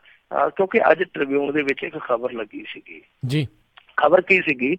ਖਬਰ ਇਹ ਲੱਗੀ ਸੀਗੀ ਕਿ ਲੱਗਦਾ ਹੈ ਕਿ ਪੰਜਾਬ ਸਰਕਾਰ ਹੈ ਜਿਹੜੀ ਆਟਾ ਦਾਲ ਸਕੀਮ ਛਾਂਟਣੀ, ਯਾਨੀ ਕਿ ਉਹਦੇ 'ਚ ਛਾਨਣਾ ਲਾ ਦੇਗਾ, ਛਾਂਟਣੀ ਕਰ ਦੇਵੇਗੀ। ਛਾਂਟਣੀ ਤੋਂ ਭਾਵ ਆ ਕਿ ਇੱਕ ਸਰਵੇ ਕਰਾ ਲੈਣਗੇ, ਸਰਵੇਖਣ ਕਰਾ ਲੈਣਗੇ, ਸਰਵੇਖਣ ਦੇ ਨਾਂ ਤੇ ਭਾਵੇਂ ਉਹ ਖੇਖਣ ਹੀ ਹੋ ਜਾਵੇ, ਤਾਂ ਉਹਦੇ ਵਿੱਚੋਂ ਬਹੁਤ ਸਾਰੀਆਂ ਜਿਹੜੀਆਂ ਆਟਾ ਦਾਲ ਵਾਲੀਆਂ ਹਸਤੀਆਂ ਨੇ, ਖਾਸ ਤੌਰ ਤੇ ਲਗਜ਼ਰੀ ਹਸਤੀਆਂ ਨੇ ਜਿਹੜੀਆਂ, ਉਹ ਕੱਟ ਦਿੱਤੀਆਂ ਜਾਣਗੀਆਂ। ਯਾਨੀ ਉਹਦੇ ਚੋਂ ਬਚਤ ਹੋ ਜਾਏਗੀ ਸਰਕਾਰ ਦੀ, ਕਿਉਂਕਿ ਸਰਕਾਰ ਇਸ ਸਮੇਂ ਆਰਥਿਕ ਸੰਕਟ ਦੇ ਵਿੱਚ ਫਸੀ ਹੋਈ ਆ। ਇਹ ਜਦੋਂ ਅੱਜ ਖਬਰ ਆਈ ਤੇ ਲੋਕਾਂ ਦੇ ਵਿੱਚ ਚਰਚਾ ਛਿੜ ਗਈ। ਇਕੱਲੀ ਲੋਕਾਂ ਦੇ ਵਿੱਚ ਚਰਚਾ ਨਹੀਂ ਛਿੜੀ, ਮੇਰੇ ਖਿਆਲ ਦੇ ਨਾਲ ਚਰਚਾ ਕਾਂਗਰਸ ਦੇ ਵਿੱਚ ਵੀ ਛਿੜੀ ਹੋਏਗੀ, ਕਿਉਂਕਿ 2 ਮੀਟਿੰਗਾਂ ਕਿ ਇਹਨਾਂ ਦੀਆਂ ਹੋਈਆਂ ਨੇ। ਹੁਣ ਇਹ ਮੁੱਕਰਦੇ ਪਏ, ਕਹਿੰਦੇ ਜੀ ਨਹੀਂ ਇਹੋ ਜਿਹੀ ਕੋਈ ਤਜਵੀਜ਼ ਹੀ ਹੈ ਨਹੀਂ ਸਾਡੀ, ਪਰ ਸੂਤਰ ਇਹ ਦੱਸਦੇ ਆ ਕਿ 2 ਮੀਟਿੰਗਾਂ ਇਹਨਾਂ ਨੇ ਇਸ ਮੁੱਦੇ ਤੇ ਕੀਤੀਆਂ, ਪਰ ਲੋਕਾਂ ਦੇ ਵਿੱਚ ਹੀ ਨਹੀਂ, ਚਰਚਾ ਇਹਨਾਂ ਦੇ ਵਿੱਚ ਵੀ ਹੋਏਗੀ। ਜਿਹੜਾ ਇਹ ਬਿਆਨ ਆਇਆ, ਦਰਅਸਲ ਚੱਕਰ ਕੀ ਆ, ਕਿਉਂਕਿ ਇਹ ਜਿਹੜੀ ਆਟਾ ਦਾਲ ਸਕੀਮ ਆ, ਇਹ ਹੈਗੀ ਆ ਪੇਂਡੂ ਦਿਹਾਤ ਸਕੀਮ। ਇੱਕ ਤਰ੍ਹਾਂ ਨਾਲ ਬਹੁਤੇ ਲਾਭਪਾਤਰੀ ਆ ਜਿਹੜੇ, ਉਹ ਪੇਂਡੂ ਇਲਾਕਿਆਂ ਚ ਆਉਂਦੇ ਆ, ਦਿਹਾਤੀ ਇਲਾਕਿਆਂ ਚ ਆਉਂਦੇ ਆ। ਜਿਹੜੇ ਇਹਨਾਂ ਦੇ MLAs ਆ, ਉਹ ਵੀ ਜ਼ਿਆਦਾ ਦਿਹਾਤੀ ਇਲਾਕਿਆਂ ਚ ਹੀ ਆਉਂਦੇ ਆ। ਔਰ ਦੂਜੀ ਗੱਲ ਇਹ ਆ ਕਿ ਨਿਗਮ ਚੋਣਾਂ ਔਰ ਆ ਕੌਂਸਲ ਦੀਆਂ ਚੋਣਾਂ ਨਿਪਟ ਜਾਣੀਆਂ, ਮੁੜ ਕੇ ਵਾਰੀ ਆਉਣੀ ਪੰਚਾਇਤੀ ਇਲੈਕਸ਼ਨ ਦੀ। ਜਿਹੜੇ ਇਹਨਾਂ ਦੇ ਬੰਦੇ ਆ, ਉਹਨਾਂ ਨੂੰ ਪਤਾ ਪੰਚਾਇਤਾਂ ਅਸੀਂ ਬਣਾਉਣੀਆਂ, ਤੇ ਜੇ ਅਸੀਂ ਆਟਾ ਦਾਲ ਸਕੀਮ ਬੰਦ ਕਰ ਦਿੱਤੀ, ਪਹਿਲਾਂ ਹੀ ਪੈਨਸ਼ਨਾਂ ਕੱਟੀਆਂ ਨੇ, ਲੋਕ ਤੇ ਪਹਿਲਾਂ ਹੀ ਥੋੜੇ ਜਿਹੇ ਔਖੇ ਜ਼ਿਆਦਾ, ਜੇ ਵਿੱਚੋਂ ਆਟਾ ਦਾਲ ਵਾਲੀ ਵੀ ਘੱਟ ਲੱਗ ਗਈ ਤੇ ਫਿਰ ਵੋਟਾਂ ਮੰਗਣ ਅਸੀਂ ਗਏ ਤੇ ਲੋਕਾਂ ਨੇ ਕੁੱਤੇ ਛੱਡਦੇ ਨੇ ਸਾਡੇ ਮਗਰ, ਸਾਨੂੰ ਚੱਪਲਾਂ ਹੱਥ 'ਚ ਫੜ ਕੇ ਭੱਜਣਾ ਪੈਣਾ। ਸੋ ਉਹ ਨੌਬਤ ਨਾ ਆਵੇ, ਇਸ ਕਰਕੇ ਇਹ ਉਹ ਬਿਆਨ ਨਾਲ ਦੀ ਨਾਲ ਜਿਹੜਾ ਆ ਗਿਆ। ਔਰ ਇਹ ਅਕਾਲੀ ਰਾਜ ਵੇਲੇ ਵੀ ਹੋਇਆ ਸੀ। ਤੁਹਾਨੂੰ ਯਾਦ ਹੋਣਾ ਹੈ, ਆਦੇਸ਼ ਪ੍ਰਤਾਪ ਸਿੰਘ ਕੈਰੋਂ ਜਿਹੜੇ ਸਰਦਾਰ ਪ੍ਰਕਾਸ਼ ਸਿੰਘ ਬਾਦਲ ਦੇ ਜਵਾਈ ਆ, ਉਹਨਾਂ ਨੇ 12 ਲੱਖ ਕਾਰਡ ਕੱਟ ਦਿੱਤਾ ਸੀਗਾ ਆਟਾ ਦਾਲ ਸਕੀਮ ਵਾਲਾ। ਤੇ ਹੋਇਆ ਕੀ ਸੀਗਾ ਕਿ ਸੁਖਬੀਰ ਸਿੰਘ ਬਾਦਲ ਟੁੱਟ ਕੇ ਪੈ ਗਿਆ ਸੀ। ਟੁੱਟ ਕੇ ਨਹੀਂ, ਉਹਨੇ ਤੇ ਲੱਖੀ ਲਾਈ ਵੀ ਦੱਸਦੇ ਸੀ, ਇੱਕ ਮੀਟਿੰਗ ਚ ਕਰ ਦਿੱਤੀ ਸੀ ਆਪਣੇ ਭਣੋਈਏ ਦੀ, ਕਿ ਤੂੰ ਸਾਨੂੰ ਜਿੱਤਦਿਆਂ ਨਹੀਂ ਵੇਖਣਾ, ਲੋਕ ਸਾਨੂੰ ਪਿੰਡਾਂ ਚ ਵੜਨ ਦੇਣਗੇ। ਜਿਹਨਾਂ ਨੂੰ ਆਟਾ ਦਾਲ ਇੰਨੇ ਚਿਰ ਦਿੱਤਾ, ਜੇ ਹੁਣ ਯਕਦਮ ਬੰਦ ਕਰ ਦਿੱਤਾ ਤੇ ਸਾਨੂੰ ਵੋਟ ਨਹੀਂ ਪਾਉਣਗੇ। ਤੇ ਫਿਰ ਕਮਾਲ ਦੀ ਗੱਲ ਹੈ ਕਿ ਜਿੰਨੇ ਉਹ ਕਾਰਡ ਰਿਜੈਕਟ ਕੀਤੇ ਗਏ ਸਨ, ਮੇਰੇ ਖਿਆਲ ਦੇ ਨਾਲ 12 ਲੱਖ ਦੇ ਕਰੀਬ ਸੀਗੇ, ਉਹ ਦੁਬਾਰਾ ਫੇਰ ਬਣਾਏ ਗਏ। ਔਰ ਕਮਾਲ ਦੀ ਗੱਲ ਹੈ ਕਿ ਵਧਾ ਕੇ ਬਣਾਏ ਗਏ, ਤੇ ਉਹਨਾਂ ਵਧਾ ਕੇ ਬਣਾਏ ਗਏ ਕਾਰਡਾਂ ਦੇ ਵਿੱਚ ਕਿਤੇ ਫੋਟੋ ਗਲਤ ਮਲਤ ਹੋ ਗਈ, ਸੁਖਬੀਰ ਸਿੰਘ ਬਾਦਲ ਦੀ ਫੋਟੋ ਕਿਤੇ ਪੁੱਠੀ ਸਿੱਧੀ ਲੱਗ ਗਈ, ਉਹ ਕਾਰਡ ਫੇਰ ਦੁਬਾਰਾ ਬਣਾਏ ਗਏ। ਸੋ ਇਸ ਤਰ੍ਹਾਂ ਦਾ ਕੰਮ ਚੱਲਿਆ ਸੀਗਾ। ਇਹ ਵੋਟਾਂ ਦੀ ਰਾਜਨੀਤੀ ਆ। ਸੋ ਇਹ ਵੋਟਾਂ ਦੀ ਰਾਜਨੀਤੀ ਦੇਖ ਲਓ ਕੀ ਕੁਛ ਕਰਾ ਦਿੰਦੀ ਆ। ਮਨਪ੍ਰੀਤ ਸਿੰਘ ਬਾਦਲ ਜਿਹੜੇ ਸਬਸਿਡੀਆਂ ਛੱਡਣ ਦੀ ਗੱਲ ਕਰਦੇ ਸੀ, ਉਹ ਕਹਿੰਦੇ ਕਿ ਨਹੀਂ, ਸਬਸਿਡੀ ਖਤਮ ਕਰਨ ਵਾਲੀ ਜਿਹੜੀ ਗੱਲ ਹੈ ਉਹ ਛੱਡ ਦਿਆਂਗੇ, ਪਰ ਸਬਸਿਡੀਆਂ ਅਸੀਂ ਨਹੀਂ ਛੱਡ ਸਕਦੇ। ਜੀ ਜੀ। ਅਗਲੀ ਜਿਹੜੀ ਗੱਲ ਕਰੀਏ, ਜਾਪਾਨ ਤੋਂ ਕਹਿੰਦੇ ਆਏ ਇੱਕ ਪ੍ਰੋਫੈਸਰ ਨੇ ਕੱਢੇ ਪੰਜਾਬੀ ਬੋਲਣ ਵਾਲੇ ਵੱਟ, ਕਈ ਪੰਜਾਬੀ ਸ਼ਰਮਿੰਦਾ ਹੋਏ ਹੋਣੇ। ਦੇਖੋ, ਇਹ ਤੇ ਵਾਕਈ ਨਾ ਹੈਰਾਨ ਕਰਨ ਵਾਲੀ ਖਬਰ ਆ। ਮੈਂ ਬਹੁਤ ਜ਼ਿਆਦਾ ਪ੍ਰਭਾਵਿਤ ਹੋਇਆ ਇਹਨਾਂ ਤੋਂ, ਕਿ ਕਮਾਲ ਦੀ ਗੱਲ ਆ ਕਿ ਜਾਪਾਨ ਦੇ ਵਿੱਚੋਂ ਆ ਕੇ, ਕਿਉਂਕਿ ਉਹ ਤੇ ਲੋਕ ਆ ਜਿਹੜੇ, ਤੁਹਾਨੂੰ ਪਤਾ ਹੀ ਆ, ਜਦੋਂ ਵੀ ਇਸ ਤਰ੍ਹਾਂ ਕਿਤੇ ਜਾਂਦੇ ਆ ਇਹੋ ਜਿਹੇ ਮੰਚ ਤੇ ਜ਼ਿਆਦਾਤਰ ਆਪਣੇ ਸੱਭਿਆਚਾਰ ਦੀ ਗੱਲ ਕਰਦੇ, ਆਪਣੀ ਸੰਸਕ੍ਰਿਤੀ ਦੀ ਗੱਲ ਕਰਦੇ ਆ। ਪਰ ਇਹ ਜਿਹੜਾ ਪ੍ਰੋਫੈਸਰ ਆਇਆ, ਮੈਨੂੰ ਹੈਰਾਨਗੀ ਇਸ ਗੱਲ ਨੂੰ ਹੋਈ ਕਿ ਉਹ ਨਾ ਸਿਰਫ ਪੰਜਾਬੀ ਬੋਲ ਗਿਆ, ਬਲਕਿ ਪੰਜਾਬੀ ਸੰਸਕ੍ਰਿਤੀ ਦੀ, ਪੰਜਾਬੀ ਇਤਿਹਾਸ ਦੀ ਬਹੁਤ ਲੰਮੀ ਚੌੜੀ ਹੁੰਦੇ ਗਾਥਾ ਵੀ ਉੱਥੇ ਬਿਆਨ ਕੀਤੀ ਆ। ਇਹ ਪ੍ਰੋਫੈਸਰ ਜਿਹੜੇ ਆਏ, ਇਹਨਾਂ ਦਾ ਨਾਮ ਹੈ ਜਿਹੜਾ, ਉਹ ਇੱਕ ਤੇ ਜਾਪਾਨੀਆਂ ਦਾ ਮੇਰਾ ਨਾਮ ਬੜਾ ਕਸੂਤਾ ਜਾਂਦਾ, ਤੋਮੀਓ ਮਿਜ਼ੋਕਾਮੀ ਸ਼ਾਇਦ ਇਹੋ ਜਿਹਾ ਨਾਮ ਸੀ। ਉਹ ਇੱਥੇ PU ਦੇ ਵਿੱਚ ਆਏ ਸੀਗੇ ਇੱਕ ਸੰਮੇਲਨ ਦੇ ਵਿੱਚ। 109 ਮਿੰਟ ਉਹਨਾਂ ਨੇ ਨਿਰੋਲ ਪੰਜਾਬੀ ਚ ਭਾਸ਼ਣ ਦਿੱਤਾ, 109 ਮਿੰਟ। ਔਰ ਕਮਾਲ ਦੀ ਗੱਲ ਆ ਕਿ ਉਹਨਾਂ ਨੇ ਆਖਿਆ ਕਿ ਦੇਖੋ, ਸਾਡਾ ਜਾਪਾਨੀਆਂ ਦਾ ਭਾਰਤ ਦੇ ਨਾਲ ਬਹੁਤ ਪੁਰਾਣਾ ਪਿਆਰ ਆ, ਤੇ ਅਸੀਂ ਇਸ ਗੱਲੋਂ ਸ਼ੁਕਰਗੁਜ਼ਾਰ ਹਾਂ ਕਿ ਸਾਨੂੰ ਕੜੀ ਵਰਗਾ ਤੋਹਫਾ ਤੁਸੀਂ ਦਿੱਤਾ। ਉਹਨਾਂ ਨੇ ਇਤਿਹਾਸ ਫੋਲ ਕੇ ਮਾਰਿਆ, ਕਹਿੰਦਾ ਕਿ ਜਦੋਂ ਤੁਹਾਡਾ ਇੱਕ ਬਹੁਤ ਵੱਡਾ ਕ੍ਰਾਂਤੀਕਾਰੀ ਰਾਮ ਬਿਹਾਰੀ ਬੋਸ ਜਾਪਾਨ ਦੇ ਵਿੱਚ ਜਾ ਕੇ ਲੁਕਿਆ ਸੀਗਾ ਜਿਸ ਘਰ ਦੇ ਵਿੱਚ, ਤਾਂ ਉਸ ਘਰ ਦੇ ਵਿੱਚ ਉਹਨੇ ਪਹਿਲੀ ਵਾਰੀ ਕੜੀ ਬਣਾਈ ਸੀ। ਉਸ ਤੋਂ ਬਾਅਦ ਉਹ ਜਿਹੜੀ ਤੁਹਾਡੀ ਡਿਸ਼ ਹੈ ਕੜੀ ਹੈ ਜਿਹੜੀ, ਉਹ ਅੱਜ ਜਾਪਾਨ ਦੇ ਵਿੱਚ ਰਾਜ ਕਰਦੀ ਪਈ ਆ। ਇਹੋ ਜਿਹੀ ਗੱਲ ਮੇਰੇ ਖਿਆਲ ਦੇ ਨਾਲ ਸ਼ਾਇਦ ਅਸੀਂ ਅੱਜ ਤੋਂ ਪਹਿਲਾਂ ਨਹੀਂ ਸੁਣੀ। ਉਹਨੇ ਹੋਰ ਵੀ ਬਹੁਤ ਸਾਰੀਆਂ ਗੱਲਾਂ ਕਹੀਆਂ, ਨਾਲ ਪੰਜਾਬੀਆਂ ਨੂੰ ਵਰਜਿਆ ਵੀ। ਉਹ ਕਹਿੰਦਾ ਕਿ ਅੰਗਰੇਜ਼ੀ ਸਿਖਾਓ ਬੱਚਿਆਂ ਨੂੰ, ਅੰਗਰੇਜ਼ੀਅਤ ਤੋਂ ਥੋੜਾ ਜਿਹਾ ਦੂਰ ਰੱਖੋ, ਭਾਵ ਕਿ ਪੱਛਮੀ ਕਲਚਰ ਹੈ ਜਿਹੜਾ, ਉਹ ਥੋੜਾ ਜਿਹਾ ਦੂਰ ਰੱਖੋ, ਕਿਉਂਕਿ ਕਹਿੰਦਾ ਕਿ ਤੁਹਾਡਾ ਕਲਚਰ ਹੈ ਨਾ ਜਿਹੜਾ, ਉਹਦਾ ਤੇ ਕੋਈ ਸਾਨ ਹੀ ਹੈ ਨਹੀਂ ਸੰਸਾਰ ਤੇ, ਉਹ ਤੇ ਮੇਰੀ ਹੈ। ਤੁਸੀਂ ਕਿਸੇ ਦੇ ਕਲਚਰ ਦੇ ਪ੍ਰਭਾਵ ਵਿੱਚ ਹੋ ਕੇ ਆਪਣਾ ਕਲਚਰ ਹੈ ਜਿਹੜਾ, ਉਹਦਾ ਤਿਆਗ ਨਾ ਕਰੋ। ਫਿਰ ਹੋਰ ਕਈ ਚੀਜ਼ਾਂ ਉਹਨੇ ਦੱਸੀਆਂ। ਉਹ ਕਹਿੰਦਾ ਕਿ ਜਾਪਾਨ ਦੇ ਜਿਹੜੇ ਕੁਛ ਸ਼ਬਦ ਨੇ, ਉਹ ਸੰਸਕ੍ਰਿਤ ਦੇ ਨਾਲ ਮਿਲਦੇ ਆ ਜਾਂ ਪੰਜਾਬੀ ਦੇ ਨਾਲ ਮਿਲਦੇ ਆ, ਗੁਰਮੁਖੀ ਜਾਂ ਪੰਜਾਬੀ ਕਹਿ ਲਓ, ਇਸ ਲਿਪੀ ਦੇ ਨਾਲ, ਇਸ ਭਾਸ਼ਾ ਦੇ ਨਾਲ ਵੀ ਮਿਲਦੇ ਆ। ਇਹ ਵੀ ਉਹਨਾਂ ਨੇ ਇੱਕ ਵਿਲੱਖਣ ਗੱਲ ਕਹੀ ਆ। ਬਹੁਤ ਗੱਲਾਂ ਕਹੀਆਂ। 70-80 ਸਾਲ ਦੀ ਉਹਨਾਂ ਦੀ ਉਮਰ ਆ, ਤੇ ਨਾਲ ਉਹਨਾਂ ਨੇ ਇੱਕ ਵਾਅਦਾ ਫੇਰ ਕਰ ਦਿੱਤਾ, ਕਹਿੰਦੇ ਕਿ ਅਗਲੀ ਵਾਰ ਜਦੋਂ ਮੈਂ ਆਇਆ ਉਦੋਂ ਮੈਂ ਬੁਲਟ ਟ੍ਰੇਨ 'ਚ ਆਊਂਗਾ, ਕਿਉਂਕਿ ਉਦੋਂ ਤੱਕ 50 ਸਾਲਾਂ ਤੱਕ ਬੁਲਟ ਟ੍ਰੇਨ ਚੱਲ ਜਾਣੀ ਆ, ਤੇ ਬੁਲਟ ਟ੍ਰੇਨ ਦੇ ਵਿੱਚ ਮੈਂ ਚੜ੍ਹ ਕੇ ਆਊਂਗਾ। ਪਰ ਵੇਖੋ, ਉਹਨਾਂ ਨੇ ਬੁਲਟ ਟ੍ਰੇਨ ਦਾ ਵਾਅਦਾ ਦਿੱਤਾ। ਬੁਲਟ ਟ੍ਰੇਨ ਜੇ ਚੱਲ ਜਾਂਦੀ ਹੈ ਤੇ ਉਹ ਆਉਣਗੇ, ਪਰ ਮੇਰੇ ਖਿਆਲ ਦੇ ਨਾਲ ਇੰਨੀ ਦੇਰ ਨਹੀਂ ਕਰਨੀ ਚਾਹੀਦੀ। ਇਹੋ ਜਿਹੇ ਸ਼ਖਸ ਨੂੰ ਆਉਣਾ ਚਾਹੀਦਾ ਜਿਹੜਾ ਸਾਨੂੰ ਸੰਦੇਸ਼ ਵੀ ਦੇ ਗਿਆ, ਜਿਹੜਾ ਸਾਨੂੰ ਬਹੁਤ ਸਾਰੀ ਜਾਣਕਾਰੀ ਵੀ ਦੇ ਗਿਆ। ਜਾਣਕਾਰੀ ਤਾਂ ਤੁਹਾਡੇ ਸਾਹਮਣੇ ਹੀ ਆ ਕਿ ਉਹਨੇ ਇਤਿਹਾਸ ਫਰੋਲ ਦਿੱਤਾ, ਇੱਥੋਂ ਤੱਕ ਦੱਸ ਦਿੱਤਾ ਕਿ 1274 ਚ ਇੱਕ ਮੁਸਲਿਮ ਸ਼ਾਸਕ ਸੀ ਕੁਬਲਾ ਖਾਨ, ਉਹਨੇ ਜਾਪਾਨ ਤੇ ਹਮਲਾ ਕੀਤਾ, ਪਰ ਠੀਕ ਉਸੇ ਵੇਲੇ ਇੱਕ ਤੂਫਾਨ ਆ ਗਿਆ ਤੇ ਮਜਬੂਰਨ ਉਹਨੂੰ ਜਾਨ ਬਚਾ ਕੇ ਉੱਥੋਂ ਭੱਜਣਾ ਪਿਆ ਸੀ। ਤੇ ਲੋਕ ਕਹਿੰਦੇ ਸੀਗੇ ਕਿ ਇਹ ਦੇਵਤਾ ਦੀ ਹਵਾ, ਬੁੱਧ ਧਰਮ ਦਾ ਆਸ਼ੀਰਵਾਦ ਆ। ਉਸ ਤੋਂ ਬਾਅਦ ਉਸ ਦੇਸ਼ ਦੀ ਬੁੱਧ ਧਰਮ ਪ੍ਰਤੀ ਆਸਥਾ ਜਿਹੜੀ ਬਹੁਤ ਪਰਪੱਕ ਹੋ ਗਈ। ਸੋ ਇਸ ਤਰ੍ਹਾਂ ਦੀਆਂ ਗੱਲਾਂ ਦੱਸੀਆਂ ਨੇ, ਪਰ ਨਾਲ ਉਹਨੇ ਮੈਸੇਜ ਵੀ ਦਿੱਤਾ ਕਿ ਭਾਸ਼ਾਵਾਂ ਦੇ ਗਿਆਨੀ, ਭਾਸ਼ਾਵਾਂ ਦੇ ਗਿਆਤਾ ਜਿੰਨੇ ਮਰਜ਼ੀ ਹੋ ਜਾਵੋ, ਪਰ ਆਪਣਾ ਇਤਿਹਾਸ, ਆਪਣੀਆਂ ਪਰੰਪਰਾਵਾਂ, ਆਪਣੀ ਸੰਸਕ੍ਰਿਤੀ ਔਰ ਖਾਸ ਤੌਰ ਤੇ ਆਪਣੀ ਮਾਂ ਬੋਲੀ, ਉਹਨੂੰ ਪਿੱਛੇ ਨਾ ਛੱਡਿਓ, ਉਹਨਾਂ ਨੂੰ ਨਾਲ ਲਈ ਫਿਰਦਿਓ। ਜੀ, ਤੇ ਬਹੁਤ ਬਹੁਤ ਮਿੰਟੂ ਜੀ ਤੁਹਾਡਾ ਧੰਨਵਾਦ ਕਰਦੇ ਹਾਂ। ਸਮਾਂ ਜਿਹੜਾ ਜੀ ਹੋਰ ਇਜਾਜ਼ਤ ਨਹੀਂ ਦਿੰਦਾ ਵੀ ਅੱਗੇ ਆਪਾਂ ਹੋਰ ਗੱਲਾਂ ਕਰ ਸਕੀਏ, ਤੇ ਅਗਲੇ ਬੁਲਟਨ 'ਚ ਮਿਲਾਂਗੇ ਫਿਰ ਅਗਲੇ ਵਾਰ। ਤੇ ਬਹੁਤ ਬਹੁਤ ਪਿਆਰ ਭਰੀ ਸਤਿ ਸ਼੍ਰੀ ਅਕਾਲ ਜੀ। ਸਤਿ ਸ਼੍ਰੀ ਅਕਾਲ। ਤੇ ਸਰੋਤਿਓ, ਮੈਨੂੰ ਵੀ ਇਜਾਜ਼ਤ ਦਿਓ। ਮੇਰੇ ਵੱਲੋਂ ਵੀ ਤੁਹਾਨੂੰ ਸਾਰਿਆਂ ਨੂੰ ਬਹੁਤ ਪਿਆਰ, ਸਤਿਕਾਰ, ਨਿੱਘੀ ਜਿਹੀ ਸਤਿ ਸ਼੍ਰੀ ਅਕਾਲ ਜੀ। ਜਿਉਂਦੇ ਵਾਸਤੇ ਰਹੋ, ਹੱਸਦੇ ਖੇਡਦੇ ਰਹੋ, ਸੁਣਦੇ ਰਹੋ ਜੀ ਪੰਜਾਬੀ ਰੇਡੀਓ USA।